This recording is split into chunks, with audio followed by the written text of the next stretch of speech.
சகோதரர் John Samuel அவர்களுடைய கரத்தில் நான் கொடுக்க இருக்கிறேன். அவருடைய சாட்சி நேற்று சொல்லலை. கர்த்தர் சொல்லுகிறபடி ஏவுகிறபடி அவருடைய சாட்சி நம் மத்தியில் அவர்கள் சொல்லுவார்கள். இருந்தாலும் நான் 1-2 வார்த்தைகளை நான் அவர்களுடைய பர்மிஷனோடு சொல்லுகிறேன், உங்கள் மத்தியில் அறிவிக்கிறேன். சினிமா துறையில் நடிகராக இருந்து ரட்சிக்கப்பட்டு பிசாசின் பிடியிலே கட்டப்பட்டு தேவன் கர்த்தராகி இயேசு கிறிஸ்துவின் கிருபையினாலே மீட்கப்பட்டு விடுதலையாகி இன்றைக்கி ஆண்டவருடைய சத்தியத்தை அவர் எவ்வளோ அழகாய் போதிக்கிறார். இப்படி கர்த்தர் அவரை பயன்படுத்துகிறார். அவர் அநேக காரியங்களை அவருடைய சாட்சியாக அவர்களே சொல்லுவார்கள். தேவன் சொல்லுகிறபடி அவர் சொல்லுவார். எனவே இன்றைக்கும் 2வது நாள் கூட்டத்தில் கர்த்தர் நம்மோடு கூட அவர் பேச இருக்கிறார். ஹல்லேலூயா. பரிசுத்தவான்கள் மூலமாய் கர்த்தர் நம்மோடு கூட பேசுகிற தேவன். ஆகவே நம்முடைய உள்ளங்கள் திறந்து ஆயத்தமாய் காத்திருப்போம். மகிழ்ச்சியோடு திருவசனத்தை எப்படி நாம் ஏற்றுக்கொள்ள வேண்டும்னு கர்த்தர் வார்த்தை சொல்லுகிறதுன்னு கேட்டால், திருவசனத்தை சாந்தமாய் ஏற்றுக்கொள்ளணும்னு போட்டிருக்கு. எப்படி? கொஞ்சம் கம்பீரமாக சொல்லுங்களேன்.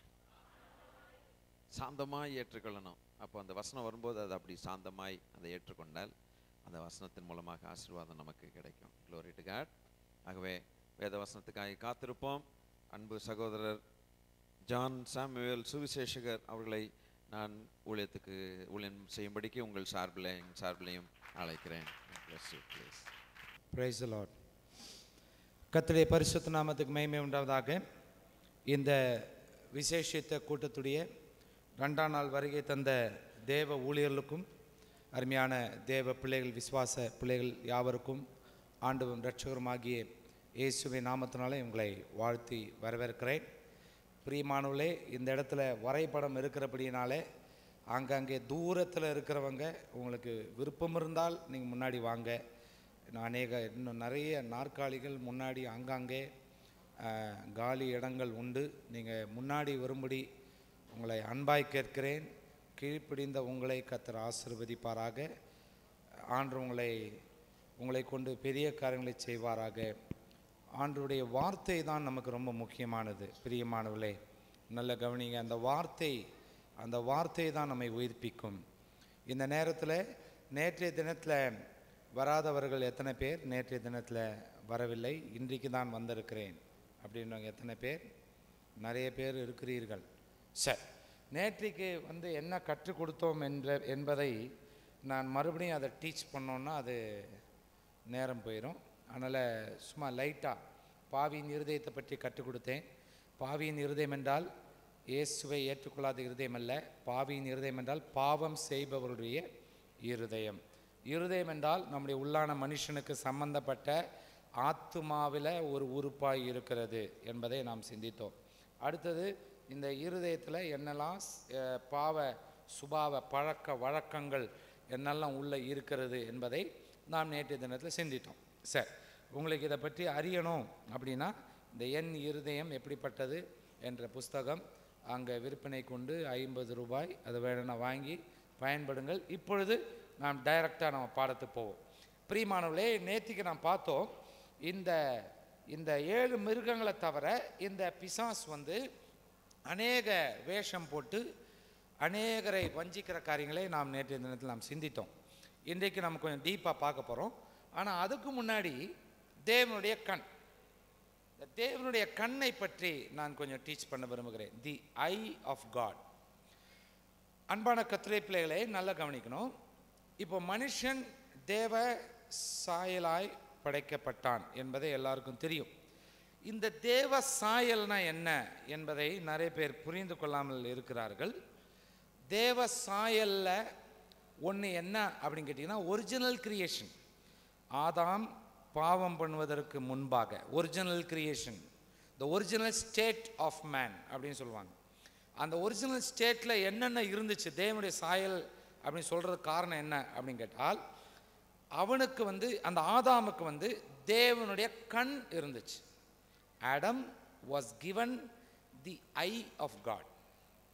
அப்போ தேவன் பார்க்கிற வண்ணமாய் பார்க்க அவருக்கு முடிஞ்ச. தேவன் பார்க்கிற வண்ணமாய் பார்க்கும் பொழுது தேவன் சிந்திக்கிற வண்ணமாய் சிந்திக்கும்படி அவனுக்கு தருணம் கொடுக்கப்பட்டது. அது தேவனுடைய கண்ணு மாத்திரமல்ல, தேவனுடைய காதும் அவனுக்கு இருந்துச்சு. தேவனுடைய வாயும் இருந்துச்சு, தேவனுடைய அந்த சுவாசமும் அவனுக்குள் இருந்துச்சு. அன்பான கர்த்தருடைய பிள்ளைகளே, இது பாவத்து நிமித்தம் எல்லாம் போயிடுச்சு. அடுத்த செகண்ட் பாவம் பண்ண அடுத்த செகண்ட் கூட கிடையாது, மைக்ரோ செகண்ட், அடுத்த 0.01 செகண்டில் எல்லாம் போயிடுச்சு. எல்லாம் போனதுக்கப்புறம் ஆண்டவர் நமக்கு ஒரு வாக்குத்தத்தம் கொடுத்தார். என்ன வாக்குத்தத்தம் கொடுத்தார்? எத்தனையோ வருஷம் கழிச்சு ஒரு வாக்குத்தத்தம் கொடுத்தார்.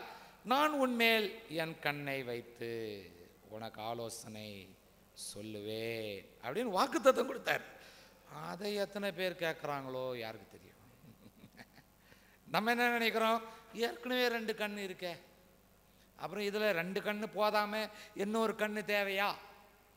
It is not the physical eye, dear children of God. It is a spiritual eye. Spiritual eye. அந்த spiritual eye நமக்குள் தேவை. ஏன் அது தேவை அப்படின்னு கேட்டிங்கன்னா, தேவனுடைய கண் வரும்பொழுதுதான் தேவன் பார்க்கிற மாதிரி நாம் பார்க்க முடியும். தேவன் பார்க்கும்போது எப்படி பார்க்கிறார் யோசிப்பார், அது ரொம்ப முக்கியம். இப்ப தேவன் பார்க்கிற வண்ணமாக நாம் பார்க்க வேண்டும் என்று கர்த்தர் விரும்புகிறார். நாம் அதெல்லாம் யோசிப்பது இல்லை, நாம் அதை சிந்திப்பதும் இல்லை. ஆனால் இப்போ சுருக்கமாக நான் அதை தேவனுடைய கண் என்பது தட்ஸ் அ டீப் டாபிக், அது பயங்கரமான டாபிக்.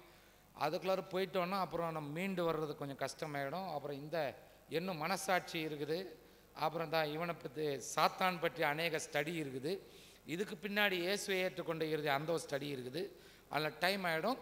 தேவனுடைய கண்ணை பற்றி ஒரே ஒரு வசனம் மாத்திரம் நாம் வாசிப்போம். எல்லா சத்தியமும் அந்த ஒரு வசனத்திலே அடங்கி இருக்கு. எனவே அந்த ஒரு வசனத்தை மட்டும் நாம் சிந்திப்போம். எபிரேயருக்கு எழுதின நிருபம் 4ஆம் அதிகாரம் 13ஆம் வசனத்தை வாசிங்க தேவ பிள்ளைகளே, வாசிங்க. எபிரேயர் 4:13. அவருடைய பார்வைக்கு மறைவான சிருஷ்டி, அவருடைய பார்வைக்கு மறைவான சிருஷ்டி ஒன்றுமில்லை, சிருஷ்டி ஒன்றுமில்லை, சகலமும் அவருடைய கண்களுக்கு இப்ப முன்பாக. தேவனுடைய கண் நமக்குள் இருக்குமானால், நல்ல கவனிங்க, அவருடைய பார்வைக்கு மறைவான சிருஷ்டி ஒன்றுமில்லை என்ற சிந்தனை நமக்கு வரும். அவருடைய பார்வைக்கு மறைவான சிருஷ்டி ஒன்றுமில்லை என்ற சிந்தனை வரும்பொழுது நம்ம பாவம் செய்ய முயற்சிப்போமா? மௌனமா இருக்கிறீங்களே, இந்த மௌனத்துக்கு அர்த்தம் என்னன்னு தெரியலையே. பாவம் செய்ய முயற்சிப்போமா? ஒரு நடுக்கம் வரும். ஐயோ, கர்த்தர் பார்த்துக்கிட்டு இருக்கிறாரே, கர்த்தர் பார்த்துக்கிட்டு இருக்கிறாரே. யோசிச்சு பாருங்க. அப்போ தேவனுடைய கண் நமக்குள் இல்லாததுனால தான் அந்த சிந்தனை வரல. அப்படித்தானே? am I right? எத்தனை பேர் என்னோட கூட இருக்கிறீங்க? சொன்னது சரிதான் அப்படின்னு சொல்ற எத்தனை பேர் இருக்கிறீங்க? இருக்கிறீங்களா? சரி, அப்போ ரூட் எங்க இருக்குது சொல்லுங்க பார்க்கலாம். ரூட், அந்த வேதனை, அந்த வேதனைக்குரிய காரியம் எங்க இருக்குது? தேவனுடைய கண் என் மேல் இருக்க வேண்டும் என்று ஒருவரும் விரும்பவில்லை. அது விரும்பாததுனால அது கிடைக்கவில்லை. அதை கிடைக்காததுனால தான் சிந்தனை வரவில்லை. அந்த சிந்தனை வராததுனால தான் எல்லா பிரச்சனைக்கும் காரணம் அங்கே தான் இருக்குது. The root cause of all our problems is Hebrews 4:13. வேற எந்த பிரச்சனையும் கிடையாது. யோசிச்சு பாருங்க. ஆனால் தான் ஆண்டவர்கிட்ட நம்ம கேட்கணும், ஆண்டவரே உம்முடைய கண்ணை என் கண் மேல் வையுங்க ஆண்டவரே. அப்போ நாம் வேற யாராவது பார்க்கும்போது, இப்போ நான் என் மனைவியை பார்க்கும்போது என் மனைவி நான் எப்படி பார்ப்பேன்? என் மனைவியாய் நான் பார்க்க மாட்டேன், ஒரு மகளாய் பார்க்க மாட்டேன். எப்படி பார்ப்பேன்? என்னுடைய மாமனாருடைய மகள் அப்படின்னு பார்க்க மாட்டேன். நான் எப்படி பார்ப்பேன்? ஃபர்ஸ்ட் எப்படி பார்ப்பேன்? she is the one who God gave to me to be my wife.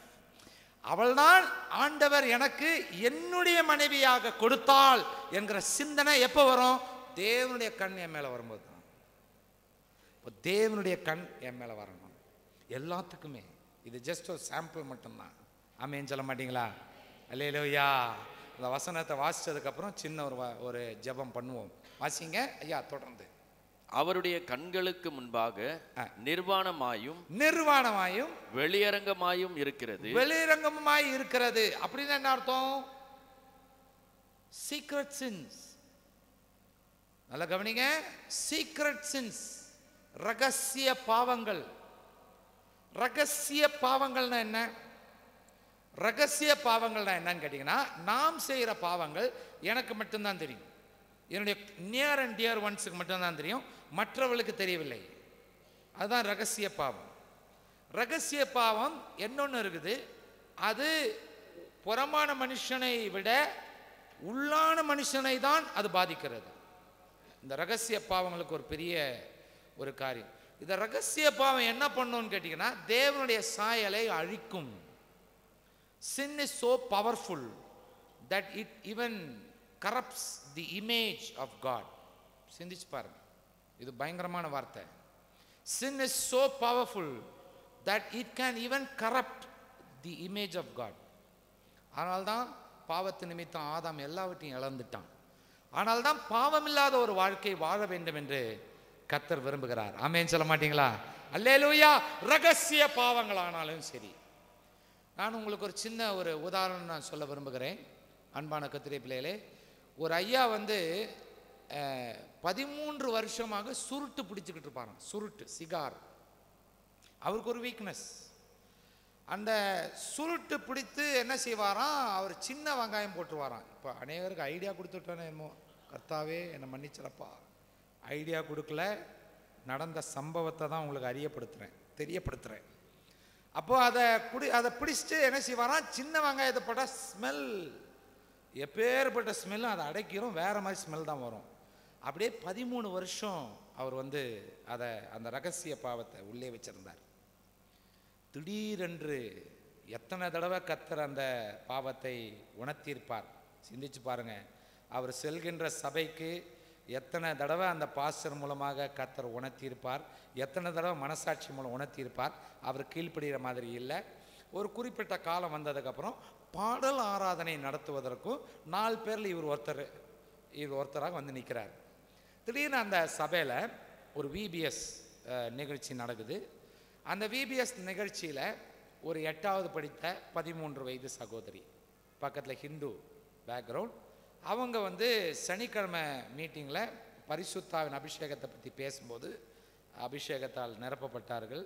அடுத்த நாளைக்கு ஞாயிற்றுக்கிழமை வாங்கணுன்னு அவங்க வந்துட்டாங்க. பாடல் ஆராதனை இவர் நடத்திக்கிட்டு இருக்கிறாரு. 3 பேர் பின்னாடி போயிட்டாங்க, இவர் மட்டும் முன்னாடி வந்து நடத்திக்கிட்டு இருக்கிறாரு.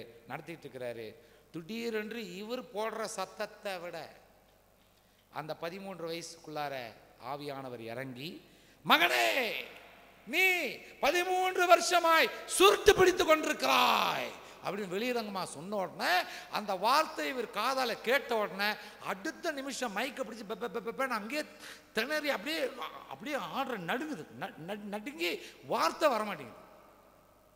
அப்படியே ஸ்தம்பிச்சு போய் அப்படி நிற்கிறார்.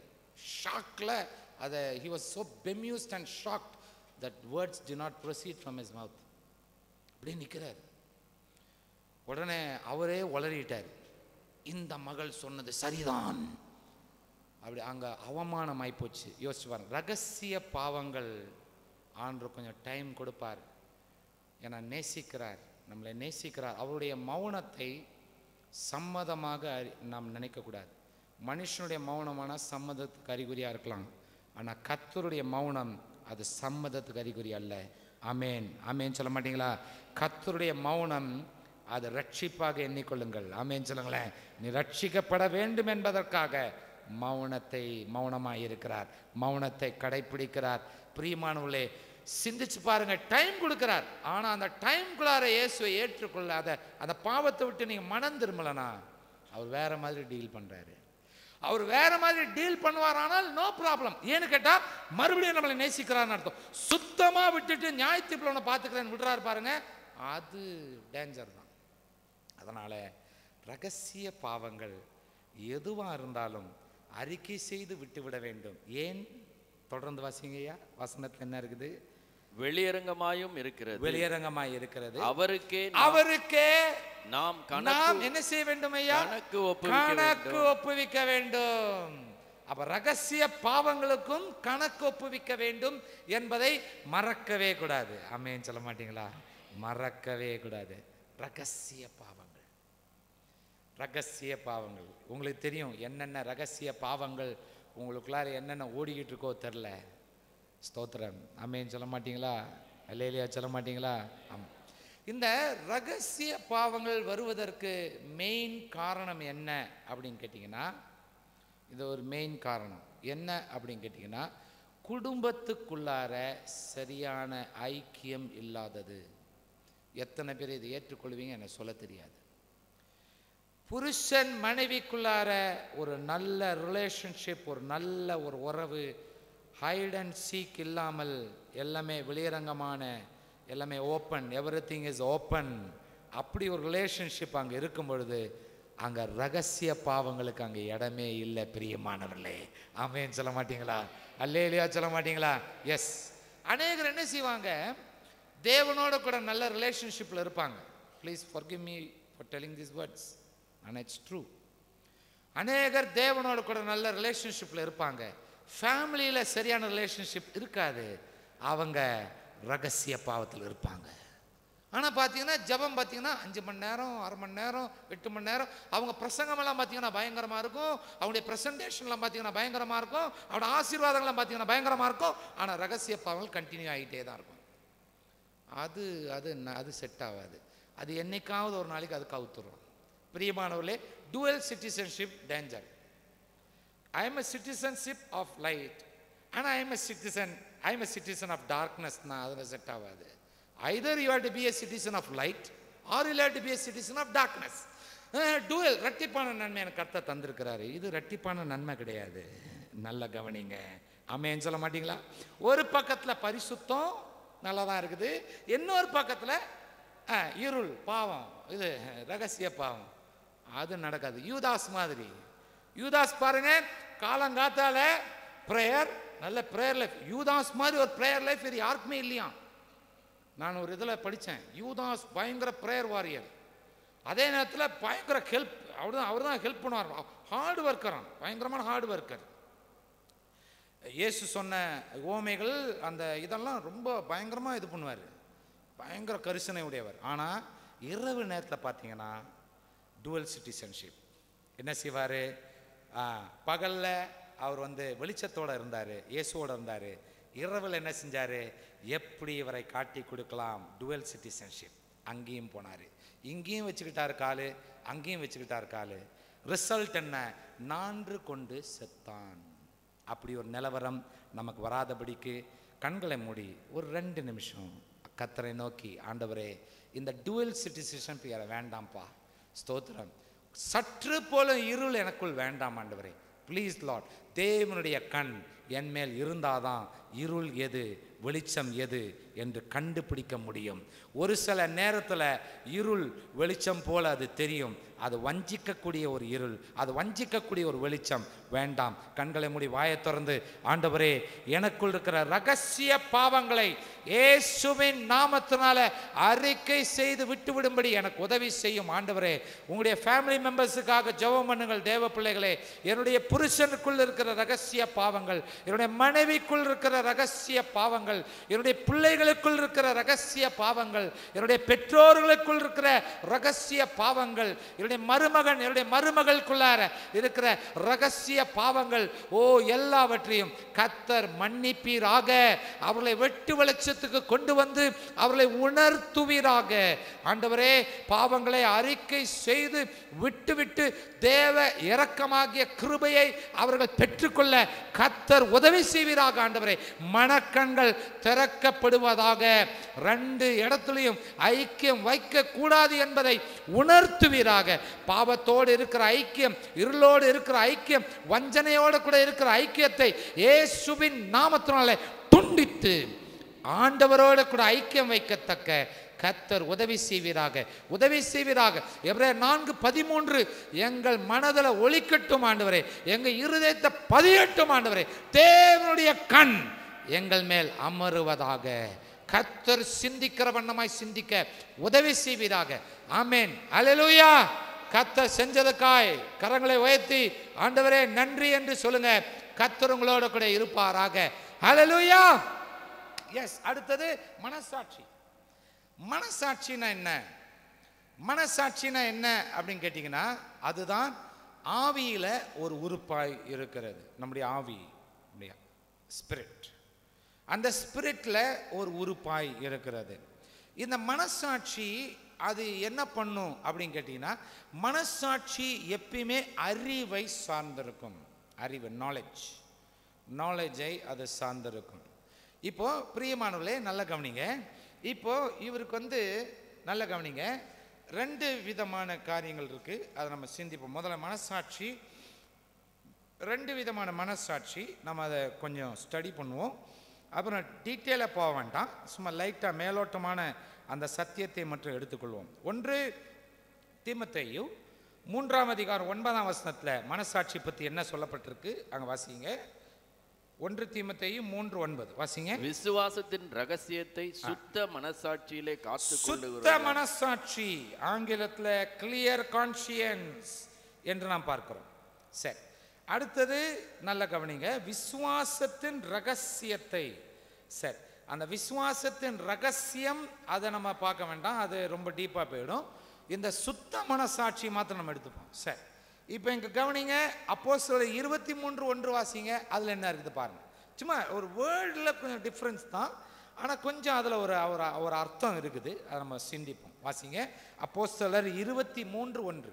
பவுல் ஆலோசனை சங்கத்தாரை உற்று பார்த்து, சகோதரரே, இந்நாள் வரைக்கும் எல்லா விஷயங்களிலும் நான் நல் மனசாட்சியோட தேவனுக்கு முன்பாக நடந்து வந்தேன் என்று சொன்னார். நல் மனசாட்சி அப்படின்னு சொல்றார். நல்ல கவனிங்க, குட் கான்ஷியன்ஸ் அப்படின்னு நாம் பார்க்கிறோம். இந்த நல் மனசாட்சினா என்ன, சுத்த மனசாட்சினா என்ன? நல் மனசாட்சி, சுத்த மனசாட்சி, குட் கான்ஷியன்ஸ், கிளியர் கான்ஷியன்ஸ். சரி, அது ரெண்டும் ஒன்று தான், ஆனால் கொஞ்சம் அந்த கிரேடு வித்தியாசம். நல்ல கவனிங்க பிரியமானவர்களே.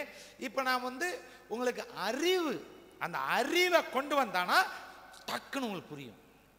அறிவை பார்ப்போம். சரி, இவரை பார்த்து நல்ல கவனிங்க, இவருக்கு அறிவு இருக்குதா இல்லையா அப்படின்றத டெஸ்ட் பண்ணிடலாம். இவர் எந்த குரூப்பில் இருக்கிறார், அந்த இவரை பார்ப்போம். இவர் எந்த குரூப்பில் இருக்கிறாரு அப்படின்றத பார்ப்போம். சரி, இப்போ இவர் ஒரு தவறு செய்வார், ஆனால் இவர்கிட்ட போய், ஹலோ பிரதர் இப்படி தப்பு பண்ணுறீங்களாப்பா அப்படின்னு கேட்டால் உடனே அவர் சொல்கிறாரு, ஆமாங்க நீங்கள் சொல்கிறது ரைட் தாங்க, அது கொஞ்ச நாளாக நானும் யோசிச்சுன்னு தான் இருக்கிறேன், I am working on it. அந்த தப்பு இருக்கிறத நீங்கள் சொல்கிற முன்னாடியே நான் அதை உணர்ந்துட்டேன், ஆனால் நீங்கள் சொன்னது ரொம்ப நன்றி, I am working on it. எனக்காக ஜெபம் பண்ணுங்க, அந்த தப்பு எப்படியாவது நான் அதை மாற்றணும், அதுக்காக நான் I'm working on it, I'm trying to change அப்படின்னு சொல்லி அவர் சொல்லுவார். ஆனால் அவருக்கு என்ன இருக்குது, அவருக்கு என்ன அறிவு இருக்கு, அது என்ன அறிவு, சுய அறிவு. அதாவது யாரும் சொல்றது முன்னாடி தானாகவே தேவன்கிட்ட ஒரு வார்த்தை கேட்டு இதில் தப்பு பண்ணுறோம் போல் தெரிதே ஆண்டவரேன்னு ஆண்டவரோட கூடவே என்ன செய்கிறாரு, அப்படி இது பண்ணி கரெக்டாக இருக்கிறாரு. அப்போ அவருக்கு என்ன பேர், அறிவு உடையவன். என்ன அறிவு, சுய அறிவு உடையவன். சரி, அடுத்தது இப்போ சொல்கிறோம், இது ஒரு கேட்டகரி. இன்னொரு கேட்டகரி சொல்கிறோம், என்னப்பா இப்படி தப்பு பண்ணிட்டீங்களே அப்படின்னு கேட்டா, அப்படிங்களா தப்பு பண்ணனா, நிஜமாவா, ஆமாங்க இப்படியெல்லாம் இருக்கு, ஷோ ஆமாம் இது வரைக்கும் எனக்கு தெரியாமல் போச்சுங்களே, ஐயா சிஸ்டர் நீங்கள் மட்டும் சொல்லாமல் இருந்திருந்தீங்கன்னா நான் இந்த தப்புலே இருந்திருப்பேனே, அப்போ அது இன்னும் மோசமாக எல்லாம் போயிருக்கும். நல்ல வேலை கர்த்தர் உங்க மூலமாக எனக்கு என்ன செஞ்சார், அதை சொன்னார், நான் திருந்திக்கிறேன் இன்னும். சரிங்க, திருந்ததுக்கு ஏதாவது ஆலோசனை இருந்தால் கொடுங்க. அது நேர்மையாக கேட்குறான் பாருங்க. அவருக்கு அறிவு இருக்கு. என்ன அறிவு சொல்லுங்க பார்க்கலாம், சொல்லறிவு. சொன்னாதான் புரியுது. இது சுய அறிவுக்கு ஜஸ்ட் கொஞ்சம் கீழே இருக்கிற கேட்டகரி. இது 2 கேட்டகரியும் காமன் ஃபேக்டர் என்னன்னு கேட்டால் அறிவு உடையவன் என்கிற பெயரை வாங்கி கொடுக்கும். ஆனால் இப்போ பாருங்க, இன்னொரு அறிவு இருக்குது. இப்போ சொல்லியாச்சு, ஹலோ என்னப்பா இந்த மாதிரி தப்பு பண்ற அப்படின்னு கேட்டா, தப்பா, ஆமா உங்களை பற்றி எனக்கு தெரியாதாக்கும், நீங்கள் எப்படிப்பட்ட ஆளு, நீங்கள் என்ன பெரிய ஒழுங்கா என்ன சொல்ல வந்துட்டீங்க அப்படின்னு சொல்லி எதிர்க்கிறார் பாருங்க. அவருக்கு சொல்லுங்க பார்க்கலாம், என்ன பேர் கொடுக்கலாம், அறிவு இருக்கு, ஆனா எல்லாம் கெட்டு போயிருக்குது. அறிவு கெட்டவன், அறிவு கெட்டவன். இன்னொரு கேட்டகரி இருக்கு, சொல்லித்தரேன். நீங்க 2 மணி நேரம் இருந்து எல்லாத்தையும் எக்ஸ்பிளைன் பண்ணதுக்கு அப்புறம் அவன் தலையை போட்டு சொறிகிறான். என்ன பிரதர், இல்ல நீங்க என்ன சொல்ல வரீங்கன்னே எனக்கு புரிய மாட்டேங்குது. அறிவு இல்லாதவன். 3 கேட்டகரி இருக்கு. அறிவு உள்ளவன், சொல்ல மாட்டேங்கிறீங்களே. இப்போ நீங்க யோசிச்சிருப்பீங்க நீங்க எங்க இருக்கிறீங்க. தேங்க்யூ தேங்க்யூ, அதுதான் எனக்கு தேவை. நீங்க எங்க இருக்கிறீங்கன்னு யோசிச்சா போதும். ஆமென் சொல்ல மாட்டீங்களா? சரி, அதை இப்போ எடுத்து மனசாட்சிக்கு ஒப்பிட்டு பார்ப்போமா? சுத்த மனசாட்சினா என்ன? நல்ல கவனிங்க. மனசாட்சி கிரியை செய்யும் போது அறிவு கிரியை செய்யும். ரெண்டுமே ட்வின் பிரதர் மாதிரி. யோசிச்சு பாருங்க. இப்போ அறிவு கிரியை செஞ்சு மனசாட்சி கிரியை செய்யுது, அப்ப சுத்த மனசாட்சி. அப்படின்னு என்ன அர்த்தம்? சொல்றதுக்கு முன்னாடியே திருந்துறார் பாருங்க, அதான் சுத்த மனசாட்சி. ஆனா ஒரு வீக்னஸ், சொன்னாதாயா தெரியுது. அது என்ன மனசாட்சி? நல் மனசாட்சி. இந்த ரெண்டுக்கும் என்ன பேர்? மனசாட்சி உடையவன். ஆனா எதிர்க்கிறார் பாருங்க, மனசாட்சி இருக்குது, ஆனா துர்மனசாட்சி உடையவன். ஆனா எவ்வளோ சொல்லியும் புரியல. மனசாட்சி இருக்காயா உனக்கு அப்படின்னு கேட்கல. அந்த கதை, அந்த கேட்டகரி தான். இப்போ உங்களுக்கு ஞாபகம் வருமே, உங்களை பார்த்து அநேகர் கேட்டிருப்பாங்களே, மனசாட்சி இருக்கா? மனசாட்சி இருக்கான்னு கேட்கறதுக்கு இன்னொரு மறைமுகமான கேள்வி என்னன்னு கேட்டா, அறிவு இருக்கா? அறிவு இருக்கா? அன்பான கர்த்தருடைய பிள்ளைகளே, நான் இதை இன்னர் மேன் பற்றி ஸ்டடி பண்ணிக்கிட்டு வரேன். இன்னர் மேன் பற்றி நான் ரொம்ப யோசிச்சுக்கிட்டு வரேன். அதுக்காக நான் பிரயாசப்படுகிறேன். ஐ எம் ரீசர்ச்சிங், எனக்குள்ளாரே அதை ரீசர்ச் பண்ணுறேன். அது ஆண்டவர் அப்படி ஒரு தருணம் கொடுக்குறாரு. ஃபார் த பாஸ்ட் 4-5 இயர்ஸ் அதை நான் ரொம்ப டீப்பாக யோசிச்சுட்டு இருக்கிறேன். இப்போ 6 மந்த்ஸாக ரொம்ப ஆழமாக யோசிச்சுட்டு இருக்கிறேன். பிரியமானவர்களே, இந்த மனசாட்சி that plays a pivotal role. மனசாட்சி, அந்த மனசாட்சியை டியூன் பண்ணி வைங்க. இப்போ மனசாட்சி எப்படி இருக்குது? அதை பாருங்க, மனசாட்சி தான் லாஸ்ட், கடைசி வரைக்கும் போராடிக்கிட்டே இருக்கும். மனசாட்சி கடைசி வரைக்கும் போராடிக்கிட்டே இருக்கணும். அந்த மனசாட்சி செத்து போறதுக்கு முன்னாடி நம்ம திருந்திட்டோம்னா தப்பிச்சோம். ஆமேன்னு சொல்லுங்களேன். ஆனா மனசாட்சி செத்து போச்சு, முடிஞ்சு போச்சியா.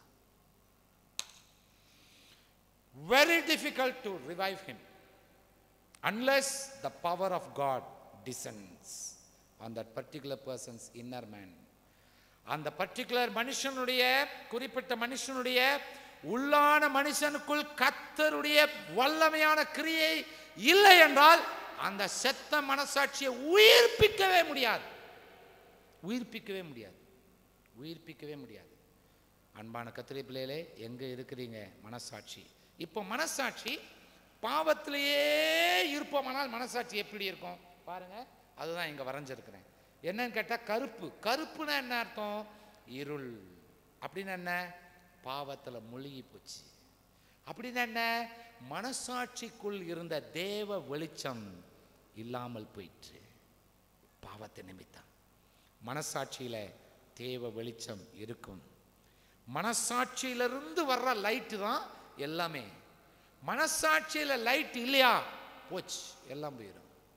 உனக்குள் ஒரு வெளிச்சம்னு ஆண்டவர் ஒரு மத்தேயுல சொல்றாரு. உனக்குள் இருக்கிற வெளிச்சம் சொல்றாரு. அந்த வெளிச்சம் எதை பற்றி சொல்றாரு? மனசாட்சியில் இருக்க வெளிச்சத்தை பற்றி தான் சொல்றாரு. ஆமேன்னு சொல்ல மாட்டீங்களா? எஸ். அது இன்னர் மேன் பற்றி ஸ்டடி எடுக்கும்போது அதை நம்ம டீப்பாக போவோம். இப்போ நேரம் கிடையாது. இன்னொன்று, மனசாட்சி எப்படி இருக்கு? பாவம் செஞ்சா மாயமாலம் பண்ணுது. அப்படின்னு என்ன அர்த்தம்? பரிசுத்தம் மாதிரி நடிக்குது, ஆனால் பரிசுத்தம் இல்லை. உண்மை மாதிரி நடிக்குது, ஆனால் உண்மை இல்லை. நீதி செய்கிற மாதிரி நடிக்குது, ஆனால் அது நீதி இல்லை, எல்லாம் அநீதி தான், வேஷம் போடுது.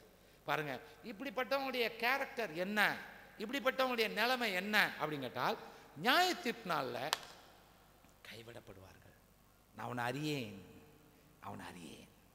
அப்படிப்பட்ட ஒரு நிலைமை நாம் வராமல் இருக்க வேண்டும் என்றால் நாம் ஆண்டவர்கிட்ட என்ன கேட்கணும்? ஆண்டவரே, என் மனசாட்சியை ஒன்று சுத்த மனசாட்சியாக அதை மாற்றுங்க ஐயா, அப்படி இல்லைன்னா நல் மனசாட்சியாக மாற்றுங்க ஐயா. அதான் வழி. என்றைக்காவது ஒரு நாளைக்கு உங்கள் மனசாட்சிக்காக ஜெபம் பண்ணியிருக்கீங்களா? அதுதான் என் கேள்வி. யோசிச்சு பாருங்க, மனசாட்சிக்காக ஜெபம் பண்ணியிருக்கீங்களா? நம்ம கண்ணை மூடினாலே அர்ஜென்ட்டாக 2000 ரூபாய் தார ஆண்டவரே, அர்ஜென்ட்டாக ஆண்டவரே இஎம்ஐ கட்டணும், இந்த மாதம் கலர் டிவி வாங்கினதுக்குரிய எல்இடி டிவி வாங்கினனே அதுக்குரிய இஎம்ஐ கட்டணும். நான் அதை தவறாக சொல்லலை, தயவுசெய்து. கார் லோன் அதுக்கு இஎம்ஐ கட்டணும். யோசிச்சு பாருங்க, ஹவுஸ் லோன் இஎம்ஐ கட்டணும். எல்ஐசி பாலிசி வருது, ஆண்டவரே 3000 ரூபாய் அடி வாங்குது, கொஞ்சம் ஆண்டவரே. இதை தான் நம்ம ஜெபம் பண்ணி பழகி இருக்கிறோம் என்று அல்லாமல் என்னைக்காவது ஒரு நாளைக்கு chit and think before the presence of God. ஒரு தடவையாவது உங்கள் மனசாட்சி, I am talking about your conscience, வேற ஒருத்தருடைய கான்ஷியன்ஸ் பற்றி நான் சொல்லலை, உங்கள் மனசாட்சி. அதுக்காக ஜெபம் பண்ணியிருக்கீங்களா? ஜெபம் பண்ணலை.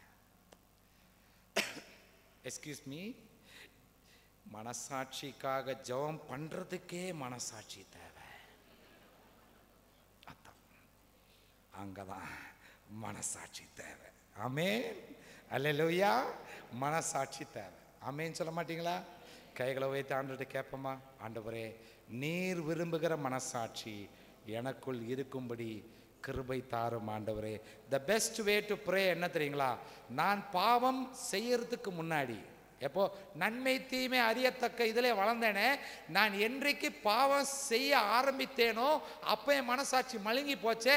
அதுக்கு முன்னாடி எப்படி மனசாட்சி இருந்ததோ அதுதான் ஒரிஜினல் ஸ்டேட். அந்த ஒரிஜினல் ஸ்டேட்டை எனக்கு இப்பொழுது மறுபடியும் தாங்கய்யா, உதவி செய்யும் ஆண்டவரே, கிருபை தாரும் ஆண்டவரே. கர்த்தர்கிட்ட கேளுங்க, அந்த மனசாட்சி கர்த்தர் உங்களுக்கு அப்படியே கொடுப்பாராக. மனசாட்சி வந்துருச்சுன்னா இனி அவ்வளோதான், பாக்கி எல்லாம் வந்துடும். ஆமென் சொல்ல மாட்டீங்களா? மனசாட்சி தான் ரூட், எல்லாத்துக்கும் ரூட் காட்டுறது, எல்லாத்துக்கும் வெளிச்சம். இருதயத்துக்கு வெளிச்சம் காட்டுறது மனசாட்சி தான், ஆத்மாவுக்கு வெளிச்சம் காட்டுறது மனசாட்சி தான், ஆவிக்கு வெளிச்சம் காட்டுறது மனசாட்சி தான், மனதுக்கு வெளிச்சம் காட்டுறது மனசாட்சி தான். மனசாட்சி தான் எல்சிஎம் மாதிரி, லீஸ்ட் காமன் மல்டிபிள் மாதிரி. அது மேத்ஸில் இருக்கிறவங்களுக்கு தான் தெரியும். எல்சிஎம் அதான் நம்முடைய இன்னர் மேனுடைய எல்சிஎம் யாருன்னு கேட்டா மனசாட்சி. ஆமென் சொல்ல மாட்டீங்களா? ஃபார்முலால் தான் ஓடுது. சரி, அடுத்தது நாம் பார்ப்போம். இது இந்த சாத்தானுடைய காரியங்களை நாம் சுருக்கமாக நாம் சிந்திப்போம். பிரியமானவர்களே, நல்ல கவனிங்க. ஒரு மனுஷனுடைய கிறிஸ்தவ வாழ்க்கையுடைய மெச்சூரிட்டி, நீங்கள் முதிர்ச்சி அடைய வேண்டும் என்றால், அதை அறிய வேண்டும் என்றால், நீங்கள் அவர்கிட்ட போய் இந்த கேள்வி கேட்டால் போதும். அங்கிள், ஆண்டி, இல்லை ஐயா, இல்லை சிஸ்டர், உங்களுக்கு சத்ரு யார் அப்படின்னு கேட்கும் பொழுது அவங்க ஒரு நிமிஷம் கூட யோசிக்காம, ஒரு செகண்ட் கூட யோசிக்காம, தம்பி எனக்கு வேற எந்த மனுஷனை சத்ரு கிடையாதுப்பா, இந்த பொல்லாத ஆவி இருக்கிறானே அவன்தான் எனக்கு சத்ரு அப்படின்னு சொல்லிட்டார்னா அவர் நல்ல முதிர்ச்சி அடைந்தவர். எஸ்.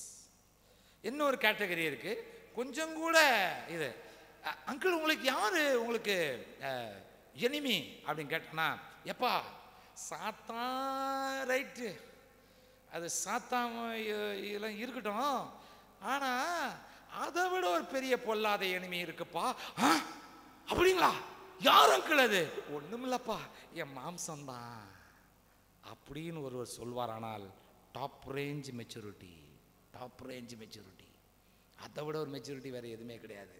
ஆனால் அதை விட்டுட்டு உங்களுக்கு யார் சத்துருன்னு கேட்டா, ஒண்ணுமில்ல தம்பி, என் மருமகன் இருக்கிறானே அவன்தான்.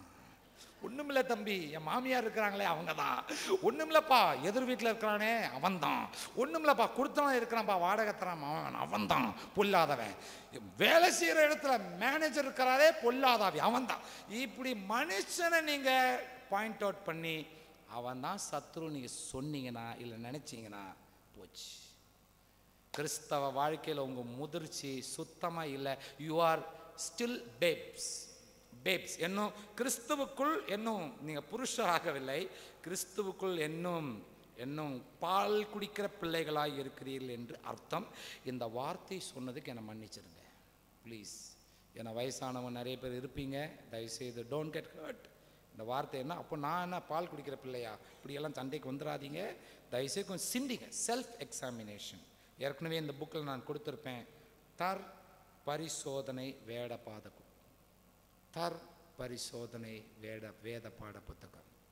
You have come here for these meetings to analyze yourself, to analyze myself, to analyze ourselves with the help of the Holy Spirit. அதுக்காக தான் நம்ம வந்திருக்கிறோம். யாரையும் தாக்கி பேசுறதுக்கோ யாரையும் கண்டம் பண்ணுறதுக்கோ நான் இங்கே வரவில்லை. ஆமேன்னு சொல்ல மாட்டீங்களா? ஆமேன்னு சொல்ல மாட்டீங்களா? எஸ். அப்போ புரிஞ்சுக்கிட்டீங்களா எங்கே நம்முடைய முதிர்ச்சி இருக்கிறது? சிந்திச்சு பாருங்க பிரியமானவர்களே. இவன் யாரு அப்படின்னு கேட்டிங்கன்னா எல்லாருக்கும் தெரியும். 3 கூட்ட தூதர்கள் இருந்தாங்க.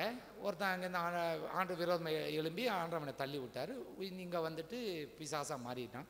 அநேகர் என்கிட்ட கேள்வி கேட்பாங்க, ஆண்டு பிசாசை ஏன் சிருஷ்டித்தார்? ஆண்டு பிசாசை சிருஷ்டிக்கு முன்னாடி அவருக்கு தெரியாதா? இப்படிப்பட்ட கேள்வியெல்லாம் கேட்காதீங்க ப்ளீஸ். ஆண்டவருக்கு எல்லாமே தெரியும். பாருங்கள், டாட்டா இண்டிகா கார் மேனுஃபேக்சர் பண்ணுறவனுக்கு அது காரில் போய் மரத்தில் போய் மோதணுன்றதுக்காக அவர் உண்டாக்கலை. ஓட்டுறவன் போய் மோதனானா அதுக்கு அவர் என்ன பண்ணுவார்? நான் நல்லபடியாக தான் வச்சு, அவன் இந்த மாதிரி பண்ணால் அதுக்கு நான் என்ன செய்ய முடியும்? நல்ல தூதல் தான் நான் படைத்தேன், அவன் இந்த மாதிரி பண்ணான்னா நான் என்ன பண்ண முடியும்?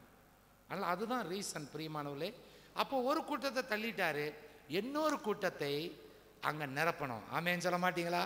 ஒரு வேக்கன்சி இருக்கு. அந்த கூட்டத்தை நிரப்பிக் கொள்றதுக்கு தான் ஆண்டவர் உங்களை என்னையும் சிருஷ்டித்தார். அல்லேலூயா சொல்ல மாட்டீங்களா ஐயா? அநேகர் என்ன நினைக்கிறாங்க, இங்கே ஏன் என்ன சிருஷ்டித்தாருன்னு கேட்டால் 4 பங்களா வாங்கிறதுக்கு, ஒரு 8 கார் வாங்கிறதுக்கு, 100 ஏக்கர் வாங்கிறதுக்கு. ஐயா, பூமிக்குரிய காரியங்களை யோசிக்காதீங்க. ஆமேன்னு சொல்ல மாட்டீங்களா? எஸ். பூமிக்குரிய காரியங்கள் கர்த்தர் கொடுப்பார், அது ஒன்றும் பொருட்டல்ல. கொடுத்தாலும் தோத்திரம், கொடுக்காவிட்டாலும் தோத்திரம். To you know one thing? இந்த பூமிக்குரிய வாழ்க்கைக்கு அப்புறம் என்ன, இந்த வார்த்தையை மன்னிச்சிருங்க, அம்பானியும் ஒன்று தான், சென்ட்ரல் ஸ்டேஷனில் இருக்கிற பிளாட்ஃபார்மில் இருக்கிற பிச்சைக்காரனும் ஒன்று தான். ஆஃப்டர் திஸ் எர்த்லி லைஃப் ரெண்டுமே ஒன்று தான். ஓ அம்பானி, ஓ 1.5 lakh crores, ப்ளீஸ் வாங்க வாங்க வாங்க. நோ, பிச்சைக்கார நோ, 2 சோளம் அங்கே தான் நிற்பாங்க, 2 அங்கே தான் நிற்பாங்க. அன்பான கர்த்தருடைய பிள்ளைகளே, இதை உணர்ந்து கொண்டவர்கள் பாக்கியவான்கள். ஆமென் சொல்ல மாட்டீங்களா? இதை உணர்ந்து கொண்ட தேவ பிள்ளைகள் அதை விட பாக்கியவான்கள். ஆமென் சொல்ல மாட்டீங்களா? எத்தனை பேர் என்னோட கூட இருக்கிறீங்க? அப்போ பிசாசுனுடைய விட்டு வச்ச இடத்தை நிரப்பிக் கொள்வதற்காக தான் கர்த்தர் உங்களை என்னை சிருஷ்டித்தார். ஆமென் சொல்ல மாட்டீங்களா? அடுத்த தடவை கர்த்தரை ஆராதிக்கும் போது, இன்னும் நான் கேட்ட லோன் தரலையே, ஆனால் நான் எந்திரிக்க மாட்டேன். அவரு நான் கேட்ட வேலை அவர் தரலையே, ஆனால் நான் ஆராதிக்க மாட்டேன். பாருங்க, நம்ம முதிர்ச்சி எங்க இருக்கு பாருங்க, சிந்திச்சு பாருங்க. நான் கேட்ட மாப்பிள்ளை அவர் தரல, ஆனால் நான் வரமாட்டேன், ஆராதிக்க வரமாட்டேன். இப்படியெல்லாம் இருந்தா எங்கேருந்து கர்த்தர் ஆசீர்வதிப்பார்? நீங்க ஒருத்தருக்கு ஒருத்தர் பார்க்கும்போதே எனக்கு பயமா இருக்குது. நீங்க கொஞ்சம் அப்படி நெளியும் போது எனக்கு தோத்திரம் தோத்திரம், கர்த்தர் நல்லவர். எஸ், கர்த்தர் கிரியை செய்கிறார். யோசிச்சு பாருங்க, இதற்காக நம்ம செயல்படுவோமானால் எப்படி? அப்போ நம்ம ஆராதிக்கும் போது என்ன உள்ளத்தோட ஆராதிக்கணும்? ஆண்டவரே, நீங்க மாப்பிள்ளை தந்தீங்களோ இல்லையோ, அதை தந்தீங்களோ இல்லையோ, இல்லை இதை தந்தீங்களோ இல்லையோ, ஆண்டவரே இவன் விட்டு வச்ச இடத்தை நிரப்பிக் கொள்வதற்காக என்ன தெரிந்தெடுத்தீரே, நன்றி ஐயா அப்படி சொல்லி துதிக்கும் போது அவன் தலை நசுக்கப்படுகிறது, நசுக்கப்படுகிறது. இது உணராத தேவ பிள்ளை எரிச்சல் அடைஞ்சு. யோசிச்சு பாருங்க பிரியமானவர்களே, கிறிஸ்தவ வாழ்க்கைனா என்ன? பலவிதமான விளக்கங்கள் உண்டு. நேற்றைய தினத்தில் நான் ஒரு விளக்கம் கொடுத்தேன். கிறிஸ்தவ வாழ்க்கைனா என்னன்னு கேட்டால், preparing your self for heaven. பரலோக வாழ்க்கைக்கு உங்களை என்ன செய்யுங்க, நீங்க ஆயத்தப்படுத்திக் கொள்கிறீர்கள். அதுதான் கிறிஸ்தவ வாழ்க்கை. ஆமென் சொல்ல மாட்டீங்களா? இப்போ நான் ஒரு விளக்கம் கொடுக்கிறேன். கிறிஸ்தவ வாழ்க்கைனா என்ன அப்படின்னு தெரிஞ்சுக்கோங்க. The battle between the devil and us.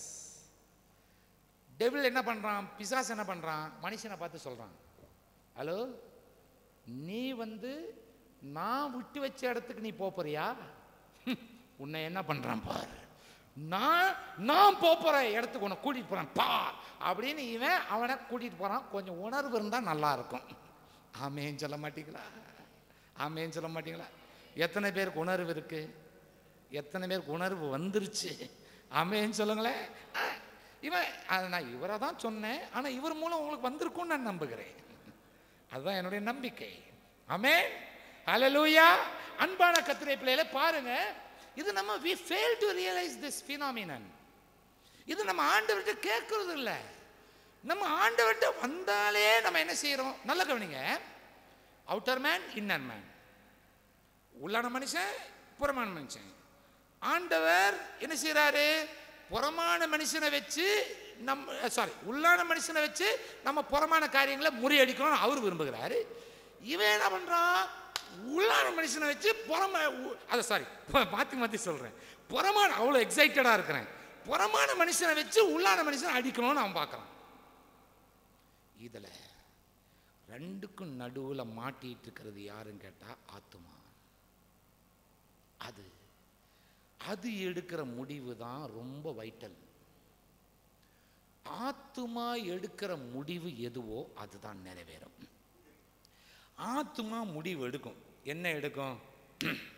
நான் தேவனோடு கூட சேர்ந்து இந்த பொல்லாத ஆவியை எதிர்த்து இந்த புறமான மனுஷன் நான் ஒண்ணுமில்லாம ஆக்குவேன்னு சொல்றவன் பாக்கியவான்.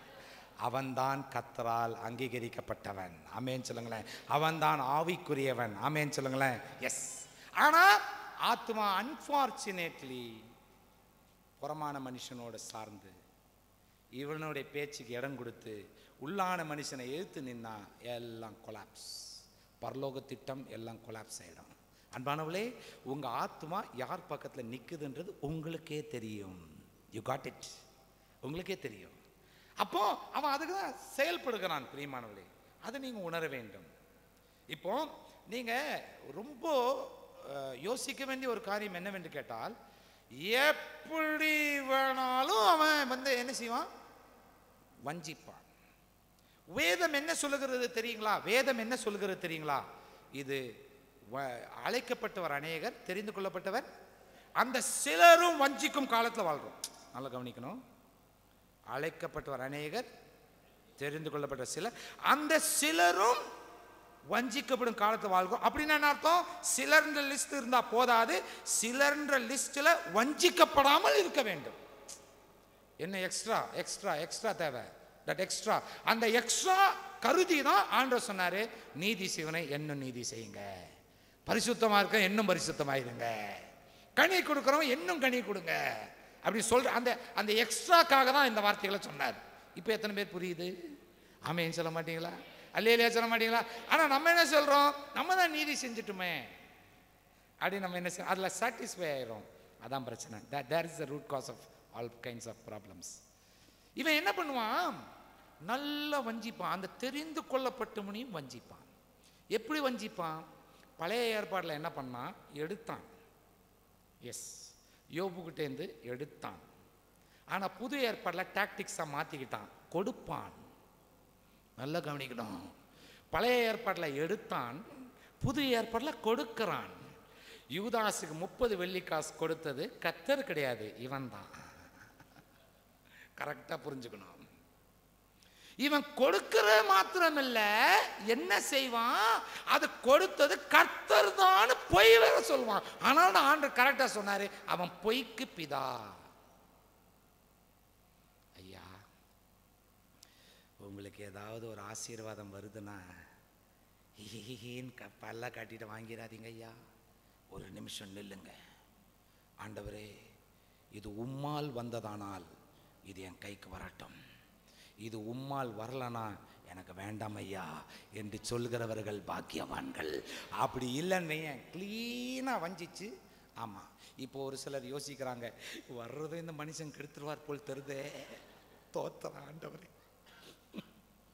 அன்பான கர்த்தருடைய பிள்ளைகளே, கொடுப்பான் கொடுப்பான். அவன் சொல்ற ஒரு வார்த்தையை நீங்க கவனிக்கிறீங்களா? அவன் சொன்ன ஒரு வார்த்தையை நீங்க கவனிக்கும்படி தாழ்மையாக கேட்கிறேன். லூக்கா எழுதின சுவிசேஷம் 4ஆம் அதிகாரம் 5ஆம் வசனம் 6ஆம் வசனம் வாசிங்கய்யா. அவன் என்ன தெனாவிட்டா பதில் சொல்றான் பாருங்க. இயேசு கிறிஸ்துவிடமே தெனாவிட்டா அப்படி பதில் சொல்றான்னா நீங்க நான் ஏமாத்திரம் வாசிங்க. பின்பு பிசாசு அவரை உயர்ந்த மலையின் மேல் கொண்டு போய். அப்படின்னா என்ன அர்த்தம்? நம்மை, அது அவரைன்ற இடத்துல நம்மைன்னு கூட சொல்லாமே ஐயா. உயர்ந்த மலை அப்படின்னு என்ன? உயர்ந்த பதவி அப்படின்னு என்ன, உயர்ந்த பிஸ்னஸ் அப்படின்னு என்ன, உயர்ந்த அந்தஸ்து. நல்ல கவனிங்க, உங்க பதவி கர்த்தரால் வந்ததா இல்ல பிசாசால் வந்ததா? சிந்தித்து பாருங்க. நீங்க இப்படின்னெல்லாம் நான் சொல்லும் போது அநேகர் என்ன நினைக்கிறாங்க, நான் உயர்வா இருக்கு, இது பொறாமையா இருக்கு. எனக்கு நான் பொறாமையா? யோசிச்சு பாருங்க. எனக்கு வந்த உயர்வு அல்ல, உங்களுக்கு வந்த உயர்வு கர்த்தரால் வந்ததா அவனால் வந்ததா? அதை தான் நிதானித்து பார்க்க சொல்லுகிறேன். இதை நிதானிப்பதற்கு தான் நமக்கு என்ன தேவை? ஆவிகளை பகுத்தறிகிற ஆவியானவர் நமக்கு தேவை. ஆனா நம்ம என்ன செய்யறோம்? ஆவியானவருக்கு என்ன செய்யறோம்? டியூட்டி போட்டு கொடுத்துருக்கோம். என்ன டியூட்டி போட்டு கொடுத்துருக்கோம்? ஆண்டவரே ஆராதனையோட அவ்வளவுதான், you please, your part is over. அப்ப ஆராதனைக்கு என்ன செய்யறோம்? நல்ல அல்லேலூயா துதி மகிமை பாட்டை கிண்டல் பண்ணல, தயவுசெய்து தவறா நினைக்காதீங்க, என்ன தவறா புரிஞ்சுக்கிறாங்க. நல்ல அந்த ஆராதனை முடிஞ்சதுக்கு அப்புறம் அவ்வளவுதான், அவர் ஓரம் கட்டிடுறோம். அவரே நம்ம கேட்பதில்லை, ஆண்டவரே இந்த ஜபமெல்லாம் நீங்க பண்ணியிருக்கீங்களா? உமக்கு விருப்பம் இல்லாத பணம் எனக்கு வேண்டவே வேண்டாம், ஜெபம் பண்ணியிருக்கீங்களா? ஒரு தடவை ஜெபம் பண்ணியிருக்கீங்களா? வர்றது கூட அந்த மனுஷன் தடுத்துருவார் போல் தெரியுதே, அப்படி யோசிக்கிறீங்களே பிரியமானவளே, போச்சா வஞ்சிப்பான். ஆனால்தான் அவனுக்கு பேர் வஞ்சகன். நான் போன 2 வாரத்துக்கு முன்னாடி ஒரு சபைக்கு போயிருந்தேன். இயேசு சொன்ன ஓமைகள் பார்ட் 3 அங்கே எடுத்தேன். அங்கே பார்ட் 3 எடுக்கும்போது வஞ்சனை பற்றி பேசினேன். வஞ்சனைனா என்ன, யாராவது சொல்ல முடியுங்களா? வஞ்சனைனா என்ன அப்படின்றத கரெக்டாக சொன்னவங்களுக்கு இந்த ஒரு புக், இந்த என் இருதயம் எப்படிப்பட்டது என்கிற ஒரு புக் வந்து உங்களுக்கு இலவசமாய் நான் கொடுக்கிறேன். எஸ், நான் நினைச்ச அர்த்தத்தை சொல்ல வேண்டும், என்னத்தையாவது ஒரு அர்த்தத்தை சொல்லி புக்கை பிடுங்க நினைக்கக்கூடாது. நானும் உங்களை ஏமாற்ற மாட்டேன், நீங்க கரெக்டாக சொல்லுங்க. வஞ்சனைனா என்ன? What you mean by deceiving? யாராவது சொல்ல முடியுமா? ஏமாத்துறது. கரெக்டாக சொன்னீங்க, ஆனால் புக்கு தர முடியாது. நான் எதிர்பார்த்தது நீங்க சொல்லவில்லை. பழி வாங்குதல் பாருங்க, என்ன ஒன்னே ஒன்று மட்டும், அதோட நிப்பாட்டிக்க. நம்பிக்கை தரும், கரெக்டாக சொன்னீங்க, பட் புக் தர முடியாது. பட் நீங்க சொன்னதெல்லாம் கரெக்ட். நம்பிக்கை துரோகம், அப்புறம் என்னமா சொன்னீங்க? அது அது எல்லாம் ரைட், நீங்க சொன்னதெல்லாம் right, I don't deny it. வஞ்சனைக்கு அர்த்தம் அருமையான ஒரு விளக்கம் கர்த்தர் எனக்கு கொடுத்தார். பாருங்க, இவனால வஞ்சிக்கப்படுகிறான் என்பதை உணராம இருக்கிறார் பாருங்க, அதுவே ஒரு வஞ்சனை தான். எத்தனை பேர் புரிஞ்சுது? வஞ்சனையை உணராமல் இருப்பதுதான் ஒரிஜினல் வஞ்சனை. வஞ்சனையை உணர்கிறோம் என்றால் இட் இஸ் நோ மோர் வஞ்சனை. கண்டுபிடிச்சிட்டோம். ஆமென் சொல்ல மாட்டீங்களா? அல்லேலூயா சொல்ல மாட்டீங்களா? நாம் ஆண்டவர்கிட்ட கேட்பதில்லை. பாருங்க, ஹீப்ரூல இவனுக்கு கொடுக்கப்பட்ட வேர்ட் என்ன? இவனுக்கு சேட்டன் என்கிற வேர்டுக்கு ஹீப்ரூ லாங்குவேஜில் என்ன மீனிங் கொடுக்கப்பட்டிருக்கு? ஆங்கிலத்தில் சேட்டனுக்கு அக்யூசர் அப்படின்னு கொடுக்கப்பட்டிருக்கு. பட் ஹீப்ரூ லாங்குவேஜில் சேட்டன் என்கிற வார்த்தைக்கு என்ன அர்த்தம் கொடுக்கப்பட்டிருக்கு அப்படின்னு கேட்டிங்கன்னா, trap setter. Trap setter, one who sets the trap. Trap set பண்ணுவான். என்ன, அதாவது ஒரு கன்னி பார்த்துருக்கீங்களா? ஒரு பேர்டுக்கு என்னன்னு கேட்டால் ஒரு கன்னி மாதிரி இருக்கும். ஆனால் அந்த கன்னியை பார்த்து அந்த பறவைக்கு இது கன்னியாக இருக்குன்னு தெரியாது, தெரிஞ்சா வராது. அது தெரியாம இருக்கு பாருங்க, அதுதான் வஞ்சனை. அதான் வஞ்சனை. தெரியாம இருக்கிற பாருங்க, அதான் வஞ்சனை. அப்ப நம்ம ஆண்டவருடைய கண் இங்க பாத்தீங்களா, நம்ம மேல வரும் பொழுது அதை பார்க்கும் போதே இது கண்ணி கரெக்டா தெரிஞ்சிடும். இப்ப புரியுதா ஆண்டவருடைய கண் எப்போ நமக்கு தேவை? ஆமென் சொல்ல மாட்டீங்களா? அல்லேலூயா சொல்ல மாட்டீங்களா? எஸ், ஜீசஸுக்கு என்ன வேர்ட் கொடுக்கப்பட்டிருக்கிறது? ட்ராப் செட்டருக்கு. He frees us from the trap. Amen சொல்லுங்களேன். அல்லேலூயா சொல்ல மாட்டீங்களா? எஸ். அன்பான கர்த்தருடைய பிள்ளைகளே, இவனை டீல் பண்ணணும்னா இன்னும் நிறைய காரியங்கள் இருக்கு. ஒரு சில காரியங்கள் மாத்திரம் நான் பார்ப்போம். ஒரு நாளும் இவனுக்கு பயப்படவே கூடாது. என்ன சொல்லுங்க? பயப்படவே கூடாது.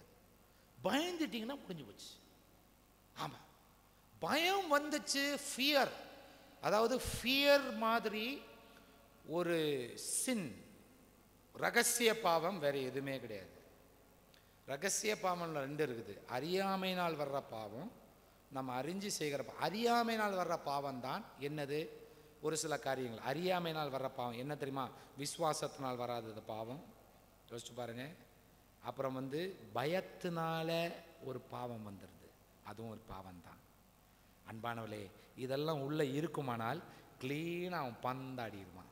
ஆனால் தான் இயேசு கிறிஸ்து பயப்படாதிருங்கள், பயப்படாதிருங்கள், பயப்படாதிருங்கள்.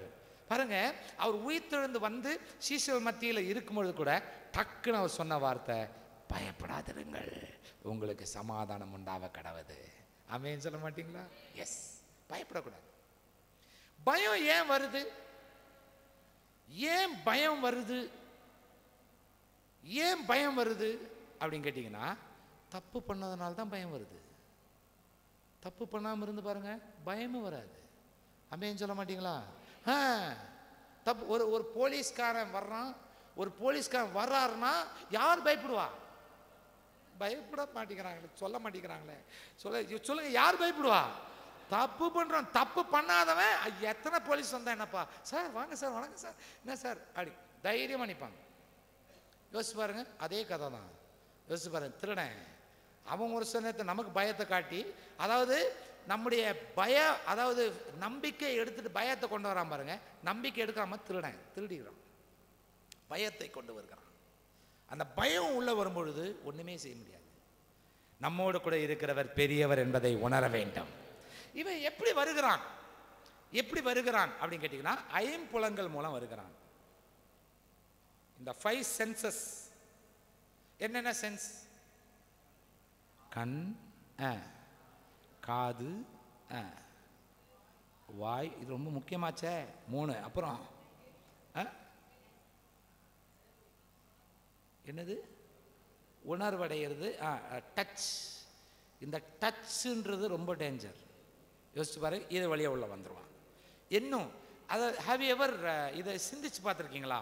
சத்ரு ஒரு வழியாய் வருவான், 7. அது என்னைக்கா யோசிச்சு பார்த்துருக்கீங்களா? 7 வழியாக ஓடுவான். வாட் இஸ் த லாட் மீன்? அம்லேயக்கர், அப்புறம் பெலிஸ்தியர், அவரெல்லாம் வரும்போது 7 வழியாக ஓடுவாங்க. அப்படியா? அவன் ஒரு வழியாக தான் ஓடணும். அதோட ஆவிக்குரிய அர்த்தம் என்ன? It took several years for me to understand that. I'll teach you. என்னன்னு கேட்டால், இந்த 5 புலங்கள் சொன்னேன்னா சரி. 6வது என்ன? 6வது தான் அறிவு. அறிவுன்னா என்ன? சிந்திக்கிற தன்மை, சிந்திக்கிற தன்மை. இது 6. 7வது என்ன அப்படின்னு கேட்டால், இது ரட்சிக்கப்பட்ட பிறகு 7வது கர்த்தர் பரத்திலிருந்து நமக்கு தருகிற ஞானம். என்ன சொல்லுங்க? ஞானம். இந்த 7 வழியாய் அவன் உள்ள வருவான். எப்படி வருவான்? இந்த பாருங்க, இந்த ஐம்புலன் அவுட்டர் மேனை காட்டுது. 6ஆம் அறிவு, 7ஆம் அந்த ஞானம், இது 2 இன்னர் மேனை காட்டுது. எப்படி வராம பாருங்க. ஆண்டவர் சொல்றாரு, அவன் ஒளி வழியாய் வருவான். 7 வழியாய் ஓடுவான். என்ன அர்த்தம்? இந்த 7 காரியங்களை விட்டு அவன் ஓடியே போவான். என்னையா எக்ஸைட் ஆக மாட்டீங்களா? ஒரு எக்ஸைட்மெண்ட் வராதா?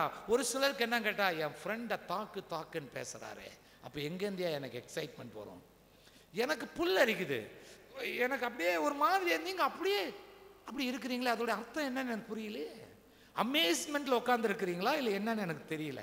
ஆமென். Please get excited. ஆமென் சொல்ல மாட்டீங்களா?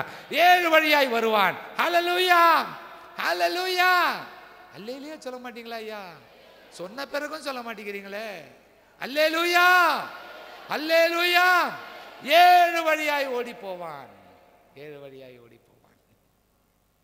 இதெல்லாம் என்னைக்கா ஒரு நாளைக்கு சிந்திச்சிருக்கீங்களா? அதெல்லாம் ஜெபம் பண்ணியிருக்கீங்களா? நமக்கு சத்ருவெல்லாம் எதிர் வீட்டு ஆளுங்க தான், கீழ் வீட்டில் இருக்கிறவன் தான், பின்னாடி வீட்டில் இருக்கிறவன் தான், மாமியார் மருமகள், இதுதான் சத்ரு. என்னைக்கு இந்த சத்தியத்தை நான் ஆணித்தரமாய் புரிஞ்சுக்கிட்டேனோ, அது புரிஞ்சுக்கிட்டு ஒரு சில வருஷங்களாச்சு. இப்போ நான் மனுஷன் என்ன செஞ்சாலும் அவனுக்குள்ள இருக்கிற ஆவி தான். நம்ம டீல் பண்ண வேண்டாம். இவர் நமக்கு விரோதமாக ஏதாவது செஞ்சானா நம்ம டீல் பண்ணது இவரே அல்ல. நம்ம டீல் பண்ணது இவனுக்குள் இருக்கிற இந்த பொல்லாத ஆவி, அவனை தான் டீல் பண்ணும். ஆமேன்னு சொல்ல மாட்டீங்களா? ஒரு சிலருக்கு என் மேல ஒரு வருத்தம், என் பெஸ்ட் ஃப்ரெண்டை அடிச்சுட்டாரு. தோத்திர ஆண்டவரே, பரவாயில்ல, பொறுத்துக்கோங்க, கர்த்தர் நல்லவர். ஆமேன்னு சொல்ல மாட்டீங்களா? எஸ். 7 வழியாய் ஓடுவான். எப்படி ஓடுவான் அப்படின்னு கேட்டீங்கன்னா, ஒரே ஒரு வசனத்துல எல்லாமே அடங்கிருச்சு. ஒரே ஒரு வசனத்துல the Lord brings everything into that. யாக்கோபு எழுதின நிருபம் 4ஆம் அதிகாரம் 7ஆம் வசனத்தை வாசிங்களேன். அந்த ஒன்றுல எல்லாமே அடங்கி போச்சு. வாசிங்க. ஆகையால் தேவனுக்கு கீழ்ப்படிந்திருங்கள், தேவனுக்கு கீழ்ப்படிந்திருங்கள், பிசாசுக்கு எதிர்த்து நில்லுங்கள், அப்பொழுது அவன் உங்களை விட்டு ஓடி போவான். யாருக்கு கீழ்ப்படிய வேண்டும்? தேவனுக்கு கீழ்ப்படிய. தேவனுக்கு கீழ்ப்படிதல்னா என்ன? அவர் அமெரிக்காவுக்கு போக சொன்னார், நான் அமெரிக்காவுக்கு போனேன். இந்த பொண்ணை தான் நான் கட்ட சொன்னார், நான் அந்த பொண்ணை தான் கட்டினேன். இந்த இடத்துல தான் வீடு கட்ட சொன்னார், அந்த வீட்டை தான் நான் கட்டினேன். அப்படியா? தேவனுக்கு கீழ்ப்படிந்தால்தான் என்ன அர்த்தம்? இந்த வசனங்களை கை கொண்டா. ஆமென் சொல்ல மாட்டீங்களா? பைபிளை மேலே இப்படி உயர்த்தி சொல்லுங்க. இந்த வசனங்களை கை கொண்டால்தான் நான் கர்த்தருக்கு கீழ்ப்படுகிறவனாய் இருப்பேன். சொல்லுங்க, இந்த வசனங்களை கை கொண்டால்தான் நான் கர்த்தருக்கு கீழ்ப்படுகிறவனாய் இருப்பேன். ஆமென் சொல்லுங்களேன். வசனங்களை கை கொள்ள வேண்டும், வசனங்களை கை கொள்ள வேண்டும். யூதர்கள் ப்ரே பண்ணும்போது இல்லைங்களா, அவங்க ப்ரே பண்ணும்போது they never pray for their personal needs. ஏன்னா அவங்களுக்கு தெரியும் வசனத்தை கை கொண்டா எல்லாம் வந்துடும். அவனுக்கு தெரியும், he knows. அவன் என்ன ப்ரே பண்ணுவாங்க கேட்டா, ஆண்டவரே இந்த வசனத்தை கை கொள்ள முடியாமல் இருக்கிறேனே, அந்த வசனத்தை கை கொள்ள கிருபை தாங்க, அப்படி சொல்லி ப்ரே பண்ணுவானா. யோசிச்சு பாருங்க, அப்படி நம்ம ப்ரே பண்ணணும் இல்லையா? அங்கே அவனை முறியடிச்சார். அவனை எதிர்த்து நில்னா என்ன அர்த்தம்? தேவனுக்கு கீழ்ப்படிந்திருங்கள்னு இருக்குது. எதிர்த்து நில்னா சாத்தானுடைய படத்தை வச்சுக்கிட்டு இப்படி நிற்கணுமா? எதிர்த்து நிற்கணுமா? அது என்ன? What do you mean by that? எதிர்த்து நில் அப்படின்னா என்ன அர்த்தம்னு கேட்டால், நாம் செய்கிற பாவம், அநியாயம், அக்கிரமம், அதை வெறுக்க வேண்டும். அதை தான் எதிர்த்து நில். சாத்தானை எதிர்த்து நில்னா அவன் கொண்டு வர்றதை எதை தான் கொண்டு வர்றான்? பாவத்தை தான் கொண்டு வர்றான். நம்ம ஏன் பாவம் செய்கிறோம் சொல்லுங்க பார்க்கலாம். அந்த பாவம் ஏன் செய்கிறோம் கேட்டால், அந்த பாவம் பிடிச்சிருக்கு, ஆனால் தான் செய்கிறோம். இல்லை நீங்கள் சொல்லுங்க பார்க்கலாம். உங்களுக்கு பிடிச்ச ஆள் வந்தாங்கன்னா என்ன பண்ணுவீங்க? மணி கணக்காக பேசுவீங்க. இந்த கதை, அந்த கதை, அந்த கதை, இந்த கதை, அந்த கதை, அந்த கதை. இதே பிடிக்காத ஒரு ஆள் வரட்டுமே, மூஞ்சியில் கூட பார்க்கறதுக்கு நம்ம என்ன செய்ய மாட்டோம்? அவர் ஐயோ மூஞ்ச மறைச்சிட்டு என்ன செய்வோம்? போயிடுவோம். திடீர்னு ஒரு நாளைக்கு பிடிச்ச ஆள், அது வரைக்கும் பிடிச்சிருக்குது, ஆனால் தவறான ஆள் தெரிஞ்சதுக்கப்புறம் நம்ம ஏனி மூஞ்சிலே முழிக்க மாட்டேன்னு இப்படி திரும்பும்போது, திடீர்னு என்னைக்காவது ஒரு நாளைக்கு நமக்கு அதாவது பிடிச்ச ஆள் ஆனால் இப்போ பிடிக்காத ஆளாக இருக்கிறார், அவர் வந்துட்டாருன்னா என்ன செய்வோம்? பழைய ஸ்நேகம் பொங்குது பாருங்க. அதான் அங்கே தான் மாட்டிக்கு. அதான் ட்ராப் செட்டர், அழகாக ட்ராப் செட் பண்ணுறான் பாருங்க. நம்ம அதுக்கும் ஜெபிக்க வேண்டும். உங்களுக்கு ஒன்று தெரியுங்களா? கிறிஸ்தவ வாழ்க்கையே ஜபம் ஜபம் ஜபம் ஜபம் தான், வேற எதுவுமே கிடையாது. ஆமென் சொல்லுங்களேன். ஜபம் ஜபம் தான், வேற எதுவுமே கிடையாது. எப்படி ஜெபிக்கணும்? அதான் விஷயம். எப்படி ஜெபிக்க வேண்டும்? இப்போ இந்த விஷயத்தில் எப்படி ஜெபிக்க வேண்டும் யோசிச்சு பாருங்க. பிரியமானவர்களே, இந்த ஓட்ட ரக்கா ஜபத்தை முதல்ல நிறுத்தணும். பாப் சாசே பாப் சாசே பாப் சாசே பா பா பா, அவன் போயிட்டு பின்னாடி வந்து நிற்பான். சரி, அந்த நேரத்தில் 12 மணிக்கு ஜெபம் பண்ணுறீங்க, 12:05 அவன் போயிட்டான். சரி, நீங்கள் 12:15 நின்றுட்டீங்க, திருப்பி அவன் வந்துடுவான். 12:18 உள்ள வந்து நிற்பான். யோசிச்சு பாருங்க. அதோடைய காரணம் என்ன? அதோடைய காரணம் என்னன்னு கேட்டால், நாம் ப்ரேயர் நம்ம இவனெல்லாம் டீல் பண்ணிக்கிட்டு இருக்கிறோம். ஒரு மெச்சூர்ட் பர்சன் இவனை டீல் பண்ண மாட்டான். ஒரு மெச்சூர்ட் பர்சன் இதை தான் டீல் பண்ணுவான். யோசிச்சு பாருங்க. அவன் எதை பயன்படுத்திக்கிட்டு வரான்? அவன் பயன்படுத்துறதை இதை பயன்படுத்திக்கிட்டு தான் வர்றான். இதை பயன்படுத்திக்கிட்டு தான் வரான். நீங்க அவனை ஏசா போனா அவன் அதான் வர. இந்த மகன் அறியாமல் இருக்கிற வரைக்கும் நமக்கு சந்தோஷம்தான். நம்ம அவனை டீல் பண்ற நிறுத்தி இதை டீல் பண்ணி பாருங்க. ஆண்டவரே, இதை வச்சுக்கிட்டு தான் நான் உள்ள வர்றான், இதை முதல்ல உங்களுடைய கரத்தில் அர்ப்பணிக்கிறேன் ஆண்டவரே சொல்லி பாருங்க. அங்க அவன் தோத்து போனான். ஆமென் சொல்ல மாட்டீங்களா? எத்தனை பேர் என்னோட கூட இருக்கிறீங்க? அதுதான் அந்த யாக்கோப் 4:7 அவனை எதிர்த்து நில், அப்பொழுது அவன் உங்களை விட்டு ஓடி போவான் என்கிற வார்த்தைக்கு அர்த்தம் என்ன அப்படின்னு கேட்டால், மறுபடியும் வந்து உள்ள நுழைஞ்சு உங்களை திசை திருப்ப மாட்டான் என்ற அர்த்தம். அதுதான் ஓடி போவான் என்பதுக்கு விளக்கம். ஓடி போனவன் மறுபடியும் வரதுக்கு திருப்பி வர்றதுக்கு வாய்ப்பு இருக்கா இல்லையா? இருக்கு. ஆனால் இந்த இடத்துல ஓடி போவான் என்பதுக்கு அர்த்தம் என்ன? திரும்ப உங்களுக்கும் தேவனுக்கும் நடுவாக அவன் வர முடியாது. ஆமென் சொல்லுங்களேன். எஸ், நான் என்ன சொல்ல வரேன்னா பாருங்க, சாத்தான் வந்து உங்களை பற்றி அக்யூசர். அவன் என்ன பண்ணுறான்? அக்யூஸ் பண்ணிக்கிட்டே இருக்கிறான். ஜான் சாமியல் இப்படி பண்ணுறான், நீங்கள் இப்படி பண்ணுறீங்க, இந்த ஆள் இருக்காரு இப்படி பண்ணுறாரு அப்படின்னு அக்யூஸ் பண்ணிக்கிட்டு இருக்கும் பொழுது யோசிச்சு பாருங்க, ஆண்டவர் நம்மளை கொண்டு துக்கப்படுறாரு. நான் என்ன சொல்ல வரேன்? அவன் நம்மளை குறை சொல்கிற மாதிரி ஏன் நடந்துக்கணுன்றேன்.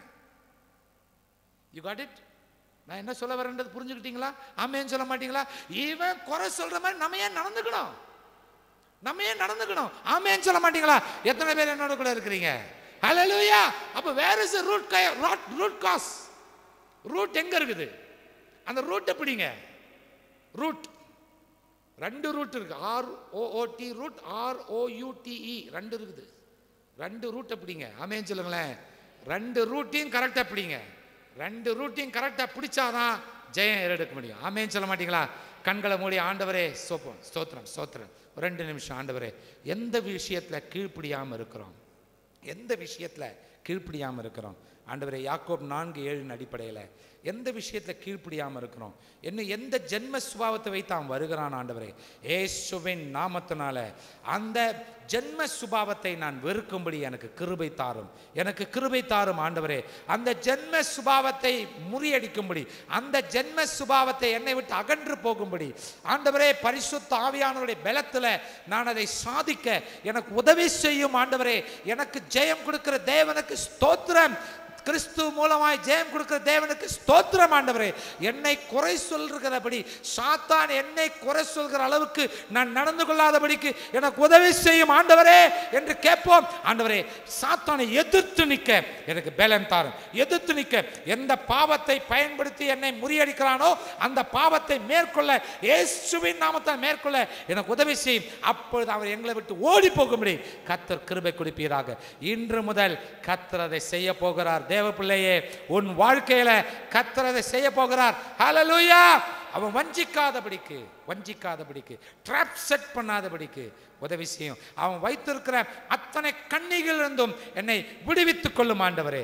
ஆமேன்னு சொல்ல மாட்டீங்களா? எஸ். இயேசு கிறிஸ்து ஜெபிக்கும் பொழுது கூட யோவான் 17 என்ன சொல்றாரு? தீமை நின்று அவளை காத்துக்கொள்ள ஆண்டவரே. Protect them from the evil one.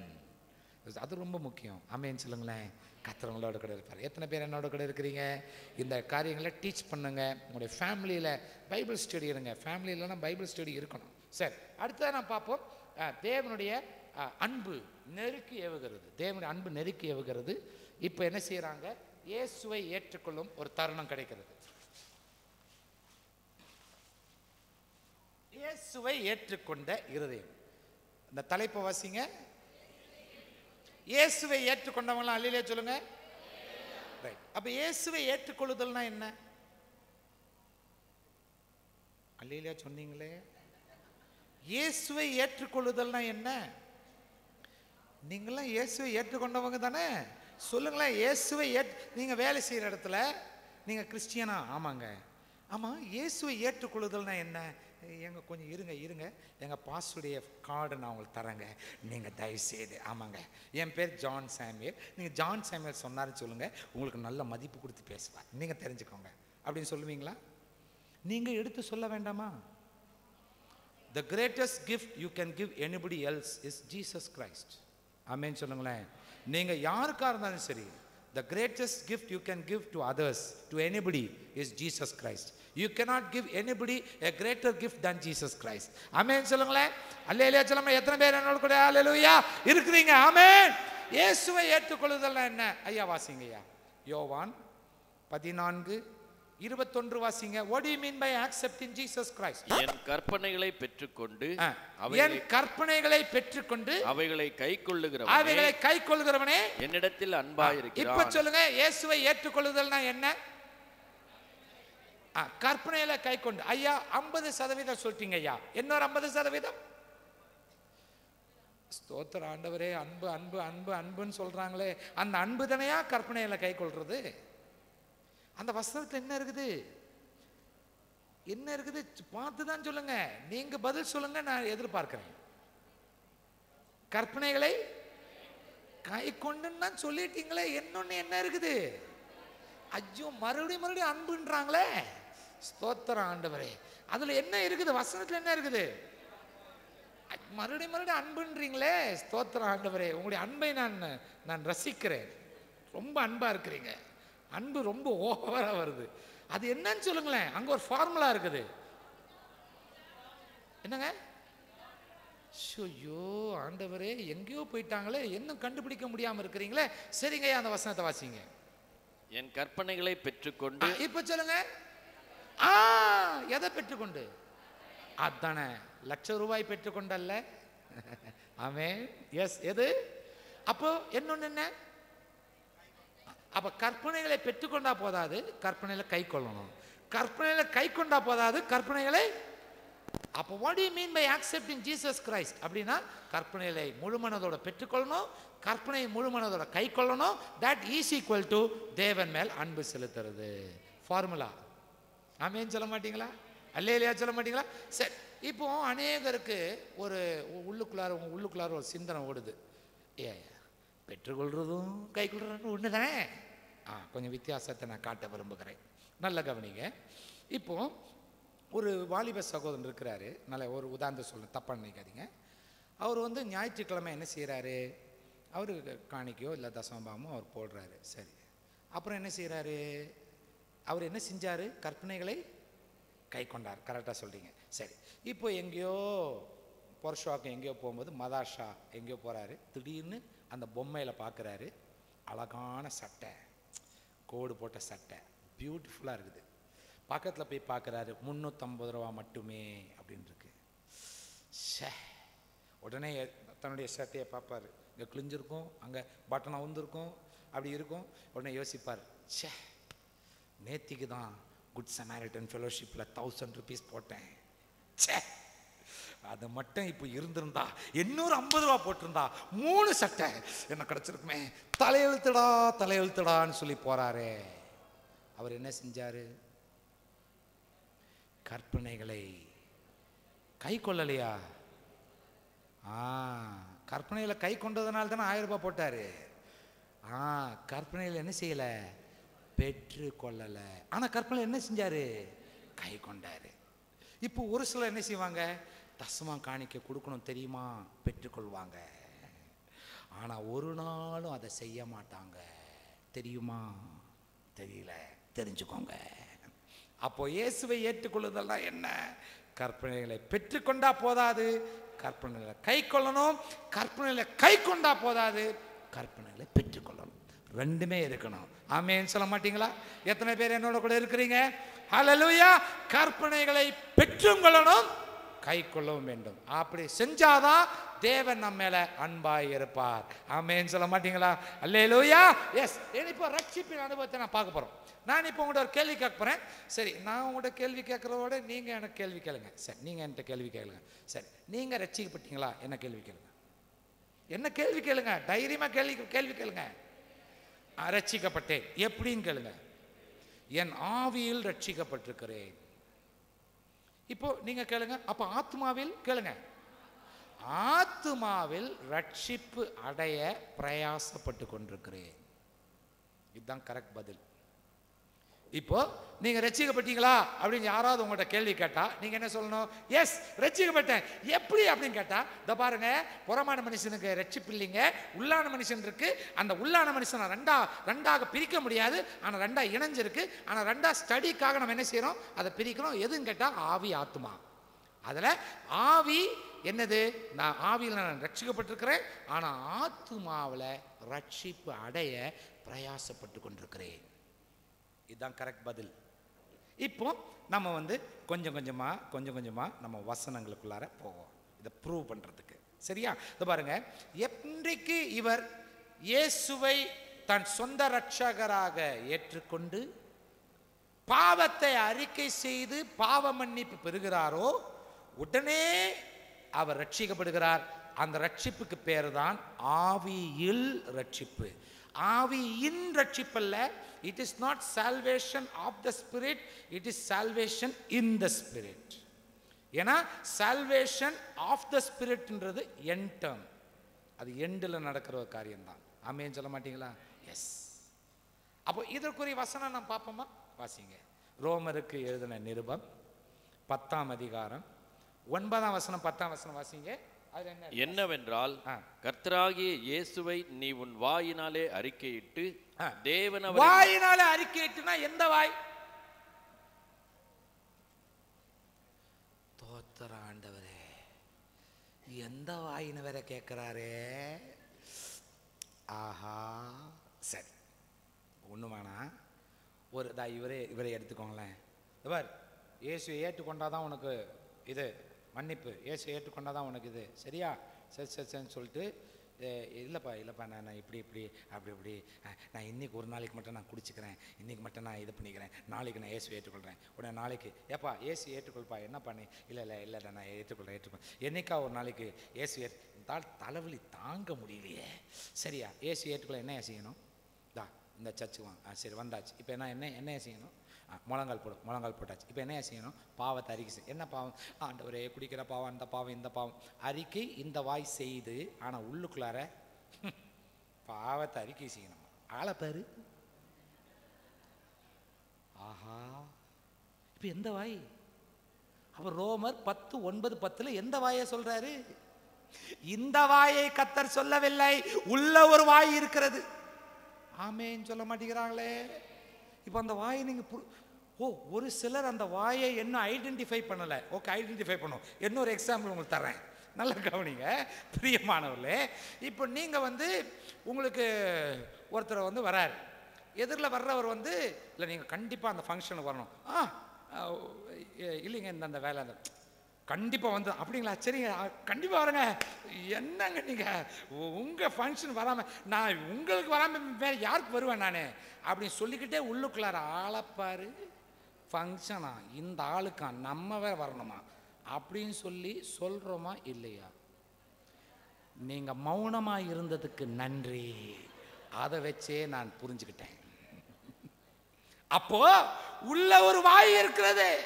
S, the Lord is not dealing with this mouth, he is dealing with the inner mouth. inner ஐயா வாசிங்கய்யா, வாசிங்க. நீ உன் வாயினாலே அறிக்கையிட்டு தேவன் அவரை மரித்தோரிலிருந்து எழுப்பினார் என்று உன் இருதயத்தை he is dealing about the inner man. யோசிச்சு பாருங்க, உள்ளான மனுஷனை பத்தி டீல் பண்றார் பாருங்க ஆண்டவர். அப்ப வாசிங்க. உன் இருதயத்திலே விசுவாசித்தால் ரட்சிக்கப்படுவாய். நீ ரட்சிக்கப்படுவாய். ஐயா ஒரு நிமிஷம், அந்த போதும், அடுத்த வசனம் வாசிக்க வேண்டி வரும். அந்த ரட்சிக்கப்படுவாய் என்ற இடத்துல கொஞ்சம் கோடு போட்டு கொஞ்சம் மேலே ஒரு கேப் இருக்கும். அதில் என் ஆவியில் ரட்சிக்கப்படுவேன், அதாவது என் ஆவி, my spirit is experiencing salvation there. யோசிச்சு பாருங்க. அடுத்தது ஐயா 10ஆம் வசனம் வாசிங்கய்யா. நீதி உண்டாக இருதயத்திலே விசுவாசிக்கப்படும். கவனிங்க, உள்ளான அந்த விசுவாசத்துக்கு எவ்வளவு மகிமை இருக்குன்றது பாருங்க. ரட்சிப்பு உண்டாக வாயினாலே அறிக்கை பண்ணப்படும். எந்த வாய் சொல்ல மாட்டேங்கிறாங்களே ஐயா, தோத்திரம். என்னமா உங்களுக்கு குழப்பம்? எந்த வாயின்னு? சரி, இருதயத்தினால் வாய் பேசும் எந்த வாயை சொன்னாரு ஆண்டவர்? இந்த வாயை சொல்லவில்லை. நோ, ஏன்னா இந்த வாய் போய் சொல்றது வாய்ப்பு இருக்கு. உள்ளான வாயை தான் அவர் சொன்னார். ஏன்னா உள்ளான வாய் தான் இருதயத்தோட லிங்க் இருக்கு. ஆமென் சொல்ல மாட்டீங்களா? Don't mistake. இந்த வாயை பத்தி கர்த்தர் சொல்லவே இல்லை. இந்த வாய் கண்ட போய் சொல்லும், ஆனா உள்ளானது போய் சொல்லவே சொல்ல, கரெக்டா சொல்லும். அது உங்க மனசாட்சிக்கு மட்டும் பேசிக்கிட்டே இருக்கும். பேசுமா பேசாதா? தோத்திரம், கர்த்தர் நல்லவர். பிடிச்சுக்கிட்டீங்க, எந்த வாயின்னு தெரிஞ்சுக்கிட்டீங்க இல்லையா? ஆவியின் ரட்சிப்பு இப்பதான் ப்ராசஸ் ஆகுது. சரி ஐயா, இந்த ரட்சிப்பு எப்படி வந்துச்சு? எபேசியர் 2ஆம் அதிகாரம் 1ஆம் வசனத்துல என்ன இருக்குது வாசிங்க. எபேசியர் 2:1 என்ன இருக்குது? அக்கிரமங்களினாலும் பாவங்களினாலும் மரித்தவர்களாயிருந்த உங்களை உயிர்ப்பித்தார். அந்த உயிர்ப்பித்தார் என்கிற வார்த்தையை கோடு போட்டு என் ஆவி உயிர்ப்பித்தார். என் ஆவி, my spirit was brought back to life. Spirit, the dead spirit, due to the trespasses and transgressions and sins committed, my spirit was dead. When I accepted Christ and when I confessed my sins, I received the remission of sins and I was declared a saved person in the spirit. As a result, what happened? My dead spirit came back to life. Amen. Hallelujah. உயிர்ப்பித்தார், ஆவியை உயிர்ப்பித்தார். இல்லையா? இந்த ஆவியை உயிர்ப்பித்தல் எப்படி நடந்துச்சு? 8ஆம் வசனம் வாசிங்க. கிருபையினாலே விசுவாசத்தை கொண்டு கவனிங்க, விசுவாசத்தை கொண்டு ரட்சிக்கப்பட்டீர்கள். இது உங்களால் உண்டானது அல்ல. இது உங்களால் உண்டானது அல்ல. இது தேவனுடைய ஈவு. இது தேவனுடைய ஈவு. கவனிங்க ஐயா, I want to teach you one spiritual truth. law. ஒரு ஆவிக்குரிய சட்டம் நான் உங்களுக்கு டீச் பண்ண விரும்புகிறேன். இந்த இடத்துல எப்படி ரட்சிக்கப்பட்டோம்? அது ஐயா கரெக்டாக சொன்னீங்க ஐயா. பட் நீங்கள் சொன்னது 75% தான் கரெக்ட். இந்த வசனம் 75% தான் ட்ரூ. It is not 100%. ஏன்னு கேட்டிங்கன்னா ஒரு ஸ்பிரிச்சுவல் லா அங்கே அப்ளை பண்ண வேண்டியது இருக்குது. ஒரு ஸ்பிரிச்சுவல் லா அப்ளை பண்ணும்போது மட்டும்தான் முழுமை கிடைக்கும். அப்போ என்ன ஸ்பிரிச்சுவல் லா? அதான் என்னன்னு கேட்டீங்கன்னா கிரியை இல்லாத விசுவாசம் செத்தது. அப்போ எபேசியர் 2:8 எப்படி வந்திருக்கணும், எப்படி எழுதியிருக்கணும் அப்படின்னு கேட்டீங்கன்னா கிருபையினாலே கிரியை உள்ள விசுவாசத்தை கொண்டு ரட்சிக்கப்பட்டீர்கள் அப்படின்னு சொல்லணும். அப்படி வரும்போது தான் 100% கரெக்ட் ஆகும்.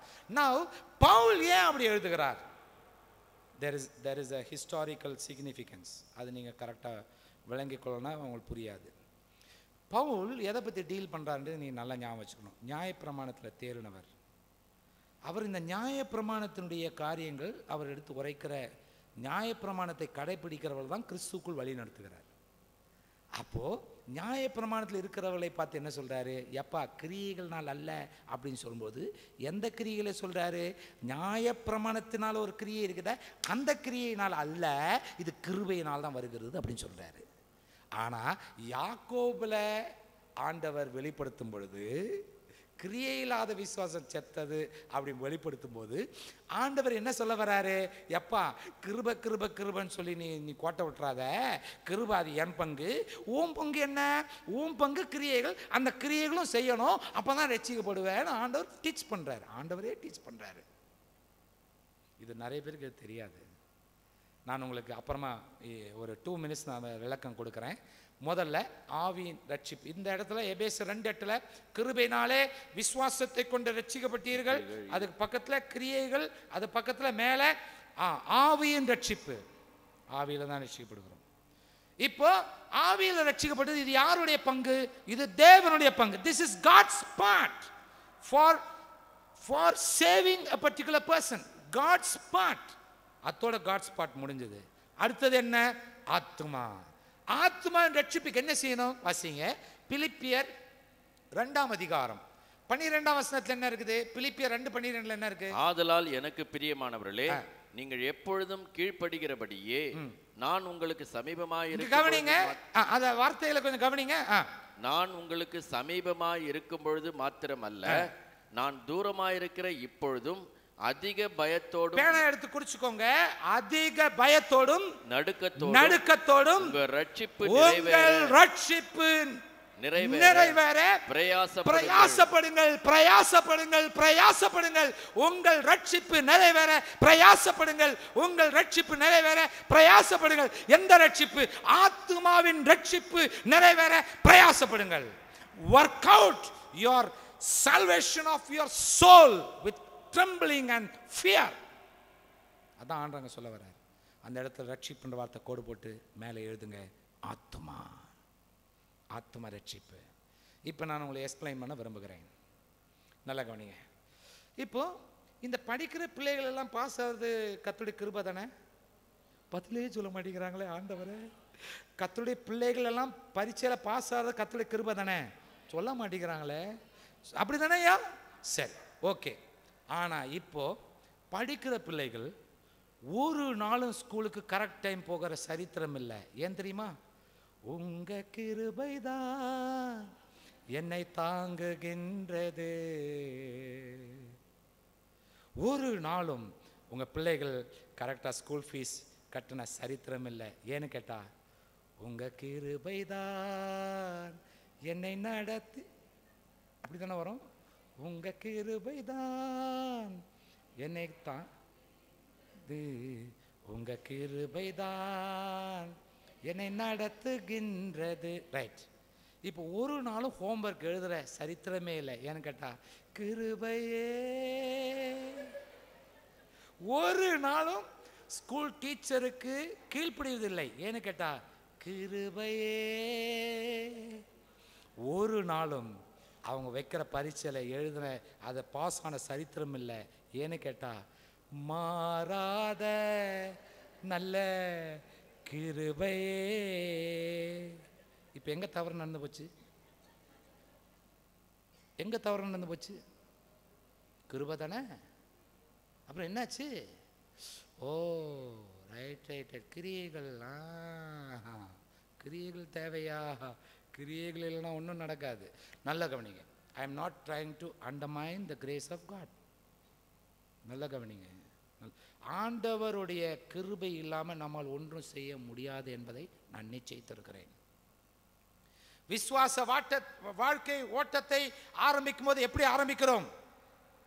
அது கிருபையில் தான் ஆரம்பிக்கிறோம். ஆனா முடிக்கும் போது ஆண்டவர் சொல்றாரு, அவனவன் கிரியைகளுக்கு தக்க பலன் என்னோட கூட வருகிறதுன்றாரு. ஏன் கிரியைகள்னு சொல்றாரு?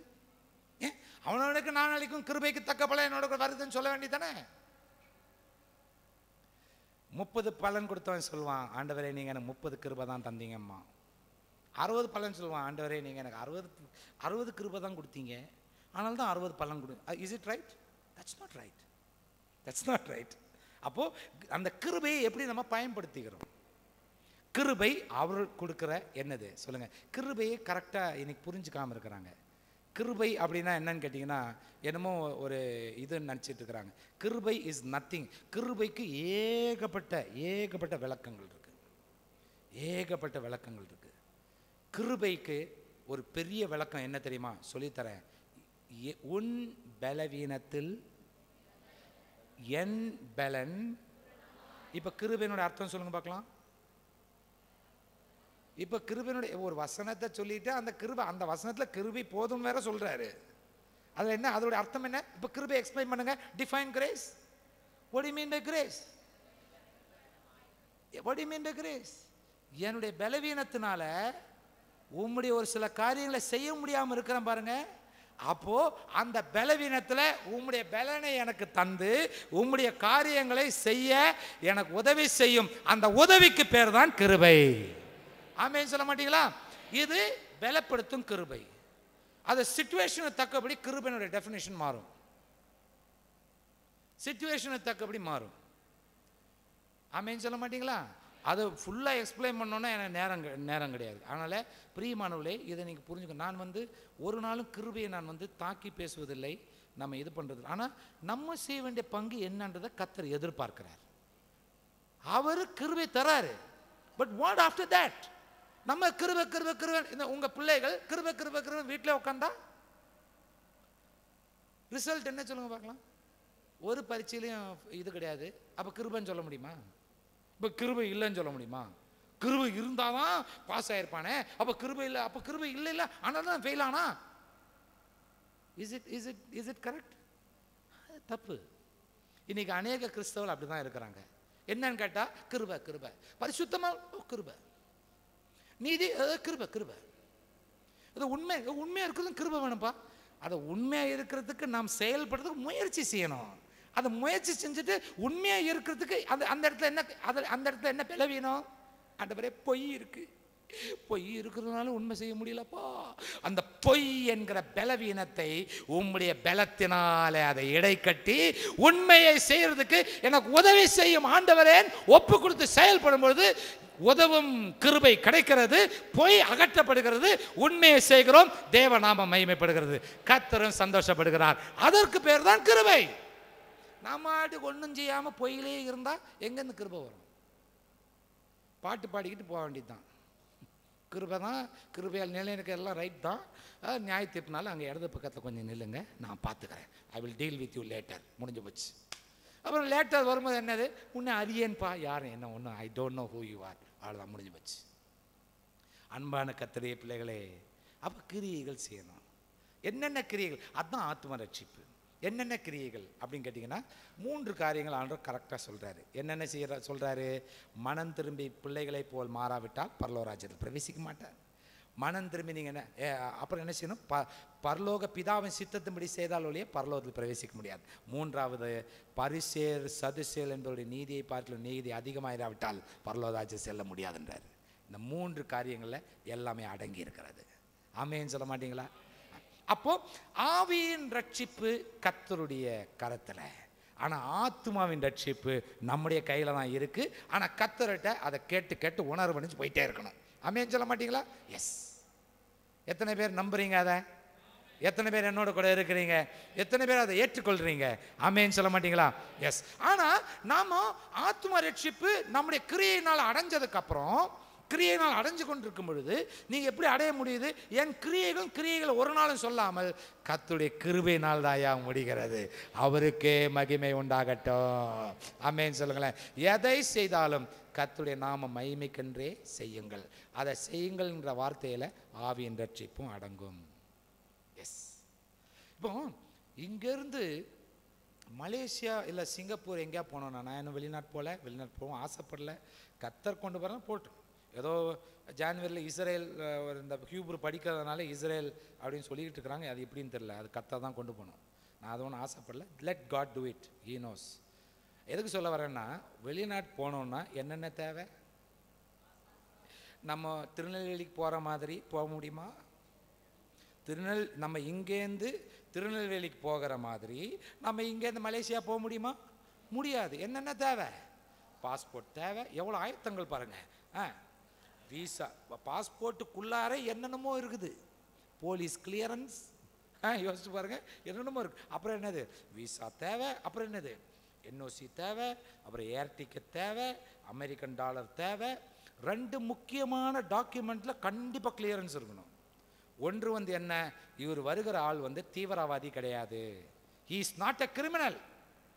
அவர் ஒரு குற்றவாளி கிடையாது. அது ஒன்று. ரெண்டாவது அவருக்கு பறவை காய்ச்சலோ இல்லை சிக்குன் குனியாவோ அல்லது எய்ட்ஸ் நோயோ இருந்துடக்கூடாதப்பா. நான் சொன்னது உண்மையா? அப்போ பிரியமானவர்களே, இது 2 இருந்தா வாயை பொத்து அப்படியே அந்த ஃப்ளைட்லேயே அனுப்பிடுவாங்க. யோசிச்சு பாருங்க பிரியமானவர்களே, சிந்திச்சு பாருங்க பிரியமானவர்களே. அப்போ இங்கேருந்து இந்த தேசத்துலேருந்து இன்னொரு தேசத்துக்கு செல்கிறதுக்கே என்னென்னமோ ஆயத்தங்கள் தேவைனா, பரலோக ராஜ்யம் செல்வதற்கு பரலோகம்தான் என் பேச்சு, பரிசுத்தம்தான் என் மூச்சு. அதை பாட்டை கிண்டல் பண்ணுறேன்னு தப்பாக நினைக்காதீங்க தயவுசெய்து. நான் பாட்டை எதுவும் கிண்டல் பண்ணல, பட் சொல்கிறேன். அதை பாட்டு பாடுறதுனால பரலோகம் போயிடலாமா? யாரு? Who told you that? முடியாது. நம்ம நிறைவேற்ற வேண்டிய கிரியைகளை நிறைவேற்றணும். கர்த்தர் சொல்றார், நல்ல கனி கொடாத மரமெல்லாம் வெட்டுண்டு அக்னியிலே போடப்படும். ஏன் அந்த மரம் கிருப கிருப கிருப பாட்டு பாட வேண்டியது தானே? நோ, அவர் நம்மை கொண்டு எதிர்பார்க்கிறார்.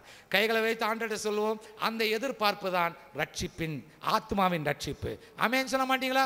ஆண்டவரே, ஆவியின் ரட்சிப்பை தந்தவரே, என்னுடைய ஆத்மா ரட்சிக்கப்பட எனக்கு உதவி செய்யும். ஆண்டவரே, அனுதினமும் கிரியை செய்ய எனக்கு உதவி செய்யும். என்னை கொண்டு நீர் என்ன என்ன எதிர்பார்த்தாயோ அதை நான் நிறைவேற்றி முடிக்க அந்த மன முதிர்ச்சி எனக்கு தாரும். கைகளை வைத்து ஆண்டவரை கேட்போம்.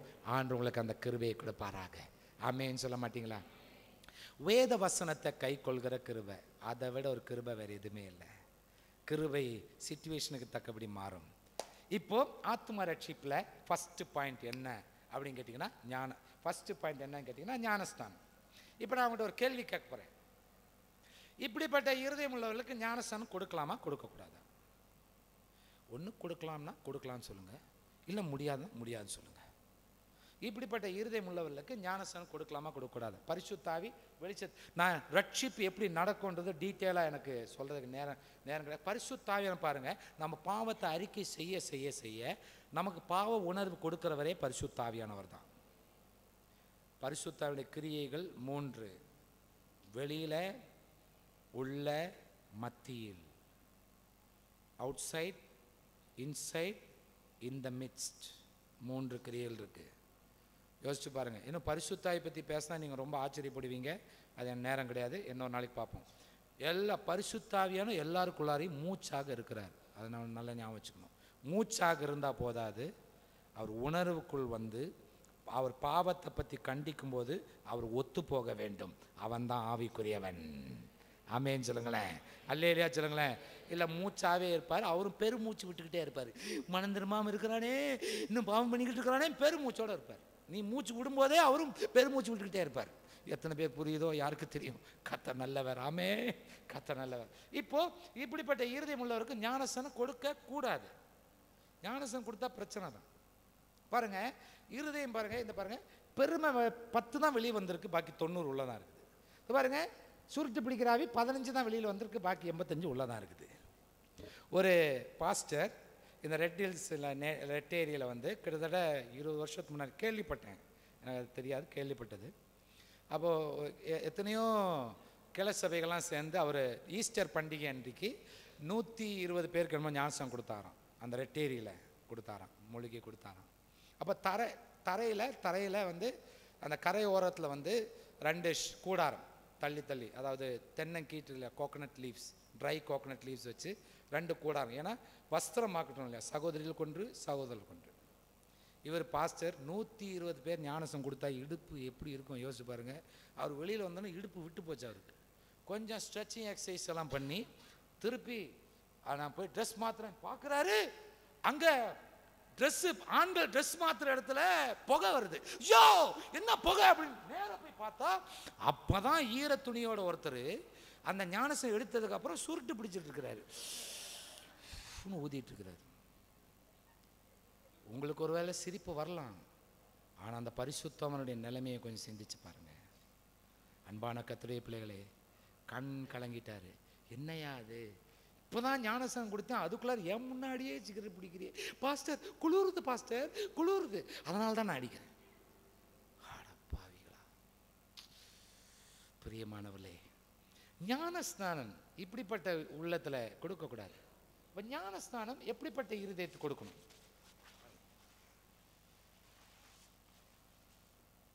மெய்யான மனம் திரும்பின இருதயம் வரும்பொழுது பாருங்க, எல்லாமே மெய்யான மனம் திரும்பின இருதயம் வரும்பொழுது தான் ஞானஸ்நானம் கொடுக்கணும்.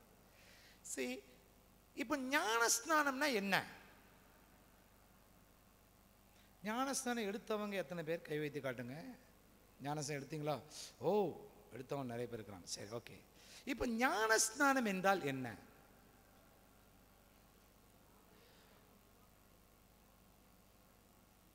ஞானஸ்நானம்னா என்னன்னு கேட்டா இன்னைக்கு சொல்ல மாட்டேங்கிறீங்களே. கர்த்தாவே,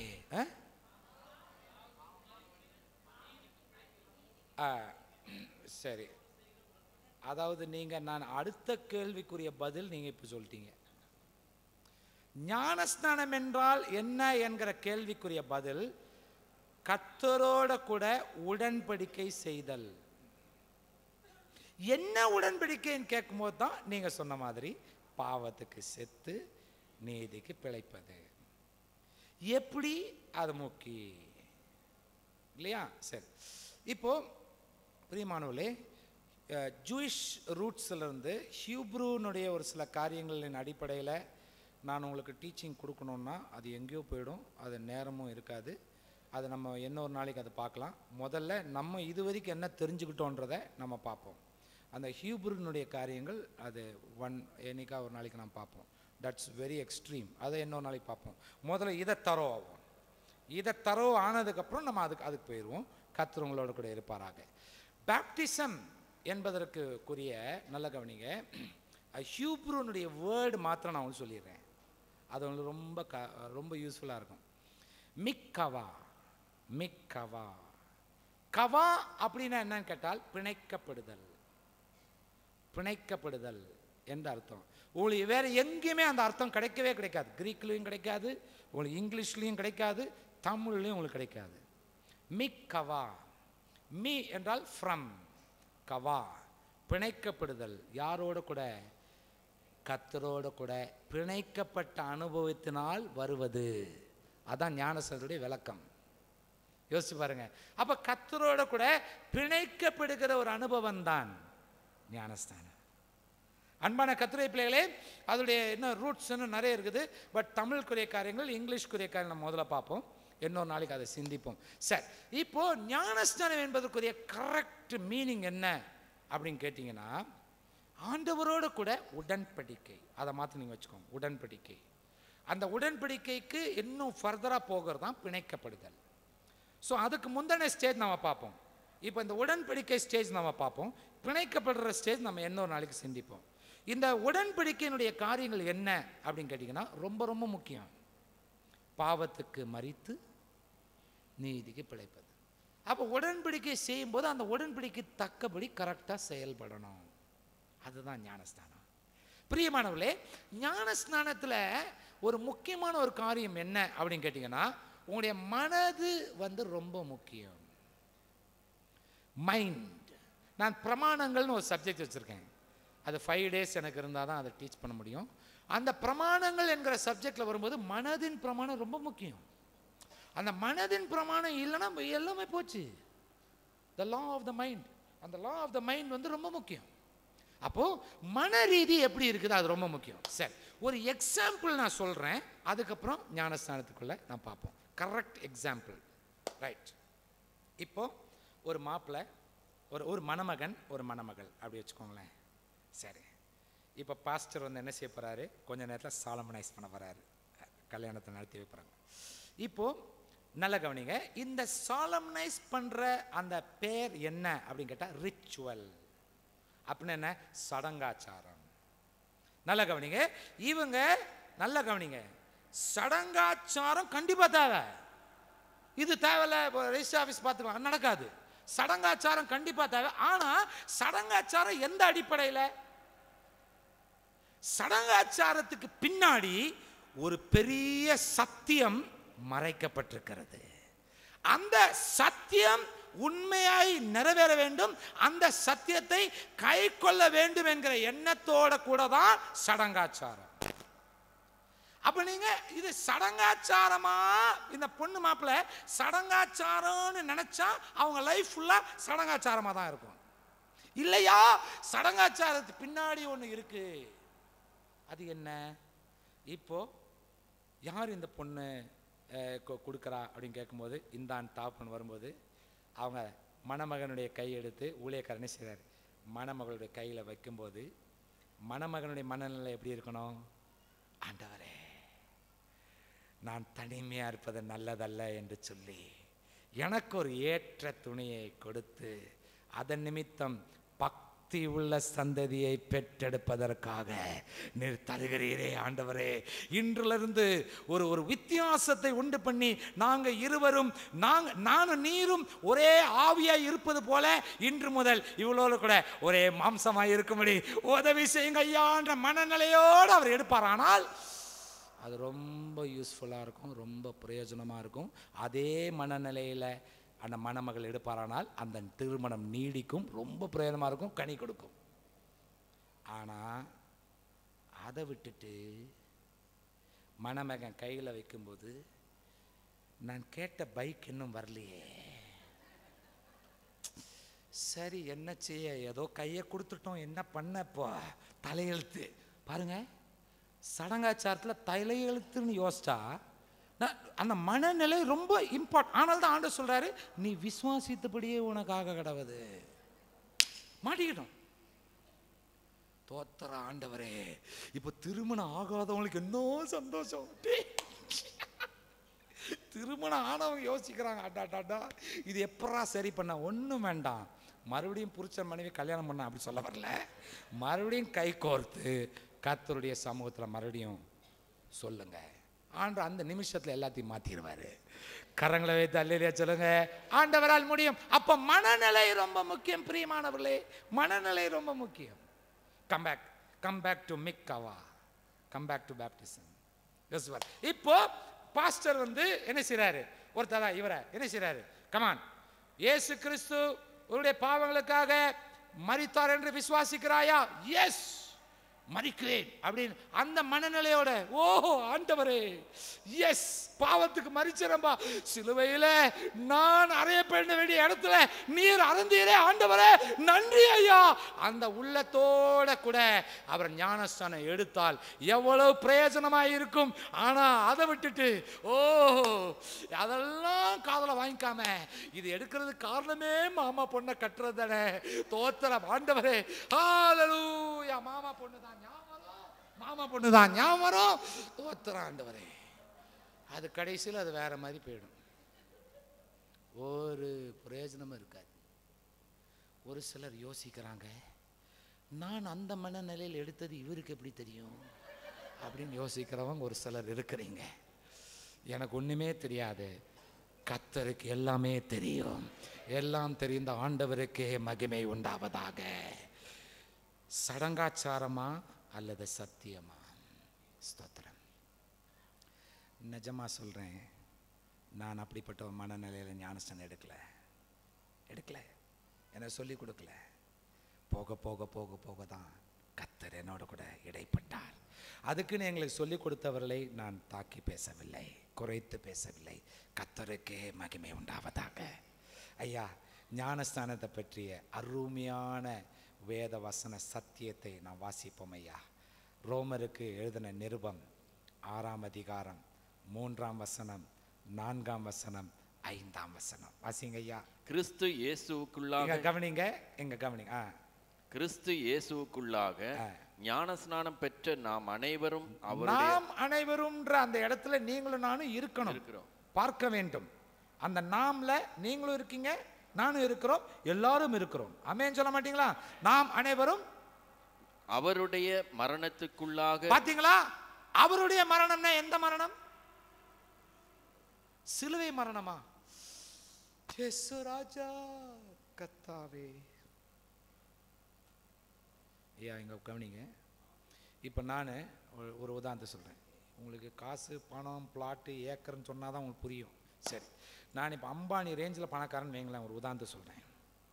இந்த கூட்டத்துக்கு 4 நாள் கரெக்டாக வந்தவங்களுக்கு இந்த நார்த்து சென்னையில் நீங்கள் விரும்புகிற இடத்துல நான் உங்களுக்கு 1 கிரவுண்ட் வாங்கி தரேன் அப்படின்னு சொன்னால் நீங்கள் என்ன பண்ணுவீங்க? 4 நாட்களும் நீங்கள் வருவது மாத்திரமில்ல, இன்னும் 4-5 பேரை கூட்டிகிட்டு வந்து, டேய் வாங்கி தரான் வாங்கடா, வாங்கி நீ அட்லீஸ்ட் வந்தாவது என்ன செய், அதை வாங்கிட்டு நீ நான் 50-50. ஆட்டை என்ன மூளை எவ்வளோ வேலை செய்து பாருங்க. யோசிச்சு பாருங்க. கேவலம் மண்ணோட மண்ணா போகிற கிரவுண்டுக்கு அவ்வளோ மதிப்பு. வேத வார்த்தைக்கு இல்லாமல் இருக்கே. என் புறம்பான மனுஷன் சிரித்தாலும் என் உள்ளான மனுஷன் அழுது, என்னுடைய உள்ளான மனுஷன் அழுது.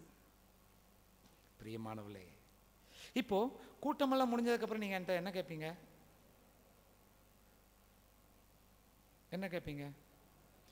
எங்களுக்குரிய கிரவுண்ட் எங்கேன்னு கேட்பீங்களா, இல்லை எனக்குரிய கிரவுண்ட் எங்கன்னு கேட்பீங்களா? என்ன என்ன கேட்பீங்க? அப்போ சிலுவை மரணம் அப்படின்னு சொன்னீங்கன்னா எங்களுக்காக மரித்தார்னு அப்படி போயிடும். எங்களுக்காக மரித்தார்ல, எனக்காக மரித்தார். பர்சனலைஸ் ஆக்கி கொள்ள வேண்டும்.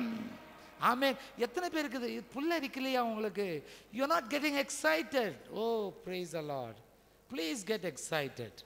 ஆமென் சொல்லுங்களேன். You need to personalize the death of Jesus Christ in your mind. இது எப்படி முடியும்? மனசுல. In your mind. அதான் மைண்ட் ரொம்ப முக்கியம். அதான் மனதை மறுரூபப்படுத்துவது. யோசிச்சு பாருங்க. It is not death on the cross, it is my death. Amen சொல்ல மாட்டீங்களா? In the place of me he died. என் இடத்தில் அவர் மரித்தார். அந்த மரணம் சிலுவையின் மரணம் அல்ல. எத்தனை பேருக்கு புரியுது நான் சொல்றது? எத்தனை பேர் புரியுது? புரிஞ்சவங்களாம் இல்லையே சொல்லுங்க. Very good. அப்போ பர்சனலைஸ் ஆக்கிக்கொள்ள வேண்டும். ஜெபத்தில் அது ஆரம்பிக்க வேண்டும். இன்று முதல் ஆண்டவரே எங்களுக்காக மரித்தீர் ஃபேமிலி ப்ரேயரில் சொன்னாலும் ஒவ்வொருத்தரும் என்ன செய்ய வேண்டும்? எனக்காக மரித்தீர், எனக்காக மரித்தீர். பிள்ளைகளுக்கு சொல்லிக் கொடுக்க வேண்டும். எங்களுக்காக மரித்தேன்னு சொல்லக்கூடாது, எனக்காக மரித்தீர். அதை எக்ஸ்பிளைன் பண்ணி கொடுக்கணும். ஆமென் சொல்ல மாட்டீங்களா? அல்லேலூயா சொல்ல மாட்டீங்களா? ஐயா ப்ளீஸ் கண்டினியூ. மரணத்திற்குள்ளாக ஞானஸ்நானம் பெற்றதை அறியாமல் இருக்கிறீர்களா? ஞானஸ்நானத்துடைய மெயின் எய்ம் என்ன சொல்லுங்க பார்க்கலாம். மரணம். இயேசு கிறிஸ்துடைய மரணத்துல பங்கு பெறுதல். To participate in the death of Jesus Christ. Amen சொல்ல மாட்டீங்களா ஐயா? அல்லேலூயா சொல்ல மாட்டீங்களா? ஐயா இயேசு கிறிஸ்துடைய மரணத்தில் நீங்க பங்கு பெறலனா நித்திய ஜீவன் இல்லையா? எழுதி வச்சுக்கோங்க. நான் சொல்றது நித்திய ஜீவன் கிடையாது. இது எப்படி ஆகும்? இது மனதால் ஆகும். ஆனாலும் ஆண்டவர் சொன்னாரு, நீ விசுவாசித்தபடியே உனக்கு ஆக கடவுதுன்ட்டாரு. இப்போ எத்தனை பேர் புரியுது? ஆமென் சொல்ல மாட்டீங்களா? அல்லேலூயா சொல்ல மாட்டீங்களா? சரி, அடுத்தது ஐயா ப்ளீஸ் கண்டினியூ. மேலும் பிதாவின் மகிமையினாலே கிறிஸ்து மரித்தோரிலிருந்து எழுப்பப்பட்டது போல நாமும் புதிதான ஜீவனுள்ளவர்களாய் நடந்து கொள்ளும்படி அவருடைய மரணத்திற்குள்ளாக்கும் ஞானஸ்நானத்தினாலே கிறிஸ்துவுடனே கூட அடக்கம் பண்ணப்பட்டோம் என்று வாசித்தாலும் அடக்கம் பண்ணப்பட்டேன் என்று பர்சனலைஸ் பண்ணிக்கொள்ள வேண்டும். அதை எப்படி பர்சனலைஸ், அதை தனி உரிமை எந்து எனக்காக. ஆமென் சொல்ல மாட்டீங்களா? இது எந்துனா இது எந்து அப்படி நம்ம உரிமை பாராட்டுறோம் பாருங்க. அந்த மாதிரி இயேசு கிறிஸ்துடைய அடக்கத்துல உரிமை. ஆமென் சொல்லுங்களேன். உரிமை பாராட்ட வேண்டும். அதுதான் கிறிஸ்தவ வாழ்க்கை. அடுத்தது ஏவாசிங்க.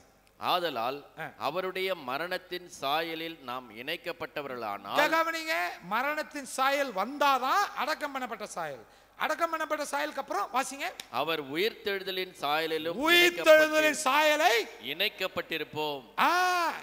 அவருடைய உயிர்த்தெழுந்த சாயலிலும் உயிர்த்தெழுதலின் சாயலிலும் இணைக்கப்பட்டிருப்போம். இது நிறைய பேர் இதை மிஸ் அண்டர்ஸ்டாண்ட் பண்றாங்க. நிறைய பேர் இந்த உயிர்த்தெழுந்த சாயலை இணைக்கப்பட்டிருப்போம் அப்படின்னா என்ன அர்த்தம்னு கேட்டால், நிறைய பேர் என்ன நினைக்கிறாங்கன்னு கேட்டால், பரலோகத்தில் நாம் போயிட்டு நம்ம இங்கேருந்து மரிச்சிட்டு போகிறோம்ல, மரிச்சிட்டு போனதுக்கப்புறம் உயிர் தொழுவோம்ல, அப்போ உயிர் தொழும்பொழுது அப்போ நம்ம இணைக்கப்பட்டிருப்போம். அப்படிப்பட்ட ஒரு இணைப்பு வேணும்னா அந்த முந்தின வசனம் வாசிங்க பார்க்கலாம். அது என்ன? அந்த 4ஆம் வசனத்து என்ன இருக்குது வாசிங்க பார்க்கலாம்.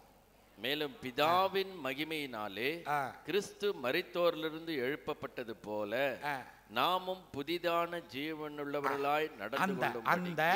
அந்த புதுதான ஜீவன் உள்ளவர்களாகி என்ற வார்த்தை கோடுபட்டுக்கோங்க. அதுதான் விஷயம். அந்த புதுதான ஜீவன் தான் என்னது? உயிர்த்தெழுந்த சாயல். ஆமென் சொல்லுங்க. ஆனாலும் இயேசு கிறிஸ்து உயிர்த்தெழுந்ததுக்கு அப்புறம் 40 நாள் இங்க தரிசனமான. ஏன் தெரியுமா? அங்க போய் உயிர்த்தெழுந்த சாயல் அல்ல, இங்கே உயிர்த்தெழுந்த சாயல் உங்களுக்கு இருக்க வேண்டும். அதை எக்ஸ்பிரஸ் பண்றதுக்கு தான் அவர் இங்க 40 நாள் அவர் இருந்தார். அதுதான் புதுதான ஜீவன். அந்த புதுதான ஜீவன் என்ன சொல்லுங்க பார்க்கலாம் ஐயா? அதுதான் புது சிருஷ்டி. அதுதான் நியூ கிரியேஷன் இன் கிரைஸ்ட். அதுதான் உயிர்த்தெழுந்த சாயல். ஆமென் சொல்லுங்களேன். எத்தனை பேர் இதை புரிஞ்சுக்கிட்டீங்க? கைகளை வைத்து அல்லேலூயா சொல்லுங்க. கைகளை வைத்து ஆண்டவரே சொல்லுவோம், ஆண்டவரே ஞானஸ்நானம். எத்தனை பேர் ஞானஸ்நானம் எடுத்தீங்களோ பிரியமானவர்களே, இன்னொரு தடவை எடுக்கணும். இன்னொரு தடவை யார் யார் எடுக்கணும்?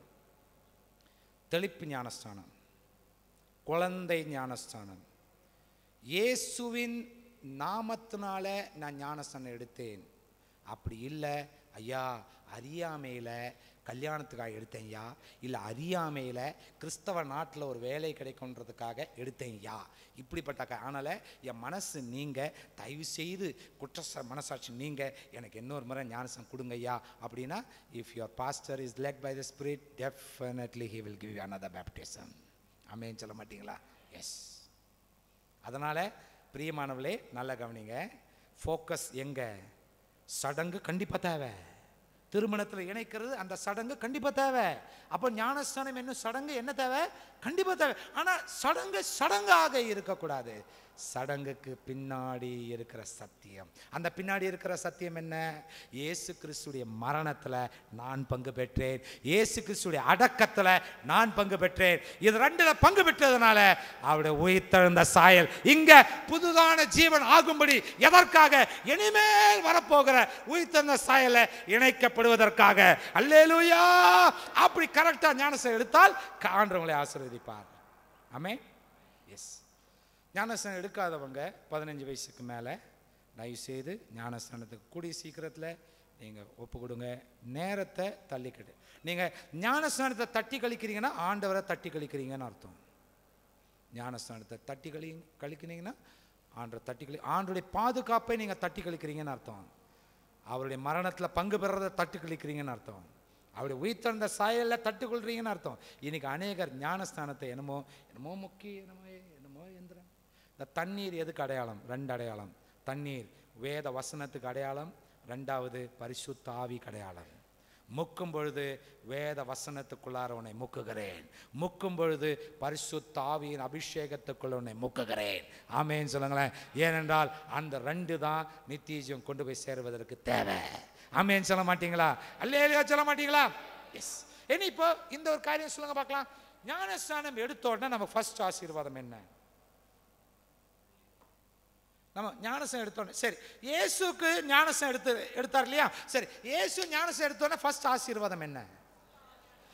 பரிசுத்த ஆவியானவர் வந்தது 3வது ஆசீர்வாதம்.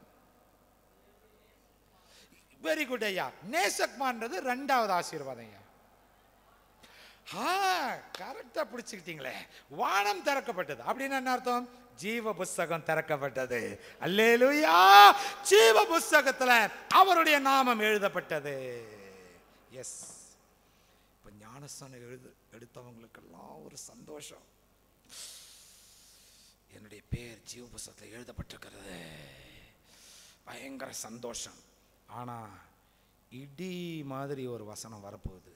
இடி இடி போல்ட் ஃப்ரம் த ப்ளூன்ற மாதிரி ஒரு வசனம் வரும். தயவு செய்து தாங்கிக்கோங்க. கர்த்தர் உங்களோட கூட இருப்பார். அந்த வசனத்தை தியானம் பண்ணி நாம் முடிப்போம். பிரியமானவர்களே, be truthful to your self. உங்களுக்கே நீங்கள் உண்மையாக இருங்கள். ஐயா, யாத்திரையாகமம் 32ஆம் அதிகாரம் 33ஆம் வசனம் வாசிங்க ஐயா. அதில் என்ன இருக்கு? யாத்திரையாகமம் எக்ஸோடஸ் சாப்டர் 32 verse 33 32 33 வாசிங்க ஐயா. அப்பொழுது கர்த்தர் மோசேயை நோக்கி எனக்கு விரோதமாய் பாவம் செய்தவன் கவனிங்க. எனக்கு மோசே நோக்கினா அவர் மோசையா தான் சொன்னார்னு நினைக்க கூடாது. மோசேன்ற இடத்துல உங்களை பார்க்கணும். அப்பொழுது நான் பார்க்கும்போது அப்பொழுது கர்த்தர் ஜான் சாமுவேலை நோக்கி நான் வாசிக்கணும். ஆமென். வாசிங்க ஐயா. எனக்கு விரோதமாய் பாவம் செய்தவன் எவனோ அவன் பேரை என் புஸ்தகத்திலிருந்து கிறுக்கி போடுவேன்.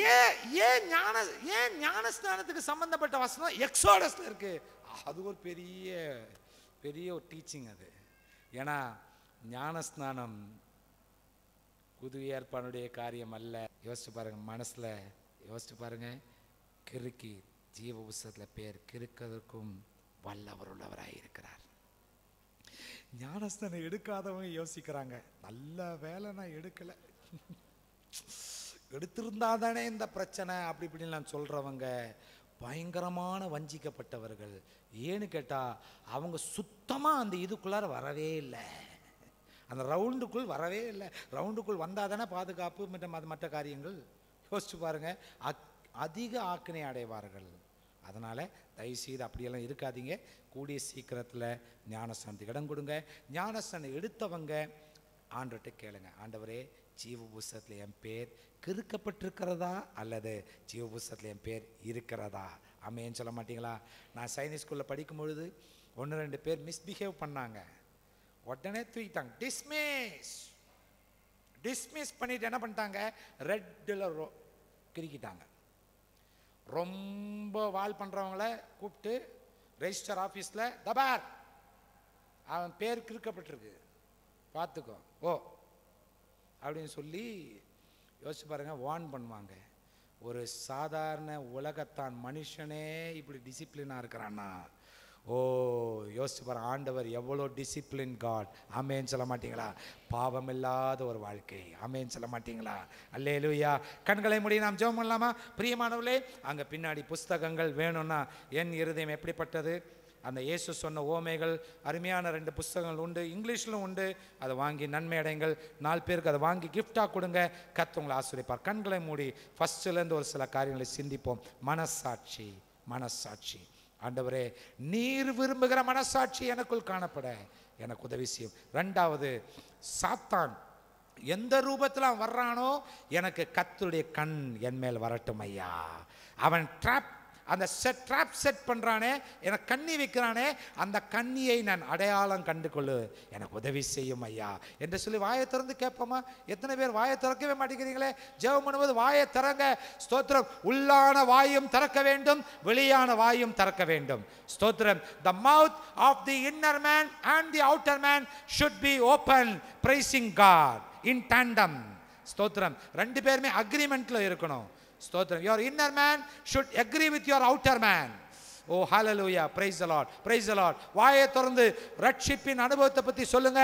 ஆவியின் ரட்சிப்பை தந்த கர்த்தாவே, இலவசமாய் தந்த கர்த்தாவே, ஆத்துமாவின் ரட்சிப்பை நடுக்கத்தோடும் பயத்தோடும் கிரியைகளை நடப்பிக்க எனக்கு உதவி செய்யும் ஆண்டவரே. என் மனக்கங்களை திறந்தருளும் ஆண்டவரே. என் பங்கு என்ன ஆண்டவரே? உதவி செய்யும். என் குறைபாடுகளை எனக்கு வெளிப்படுத்தும் ஆண்டவரே. பரிசுத்த ஆவியானவரே, அதற்காக தான் கொடுத்திருக்கிறீர், உதவி செய்யும் ஆண்டவரே என்று சொல்லி கேட்போம். கர்த்தர் உங்களை ஆசீர்வதிப்பார்.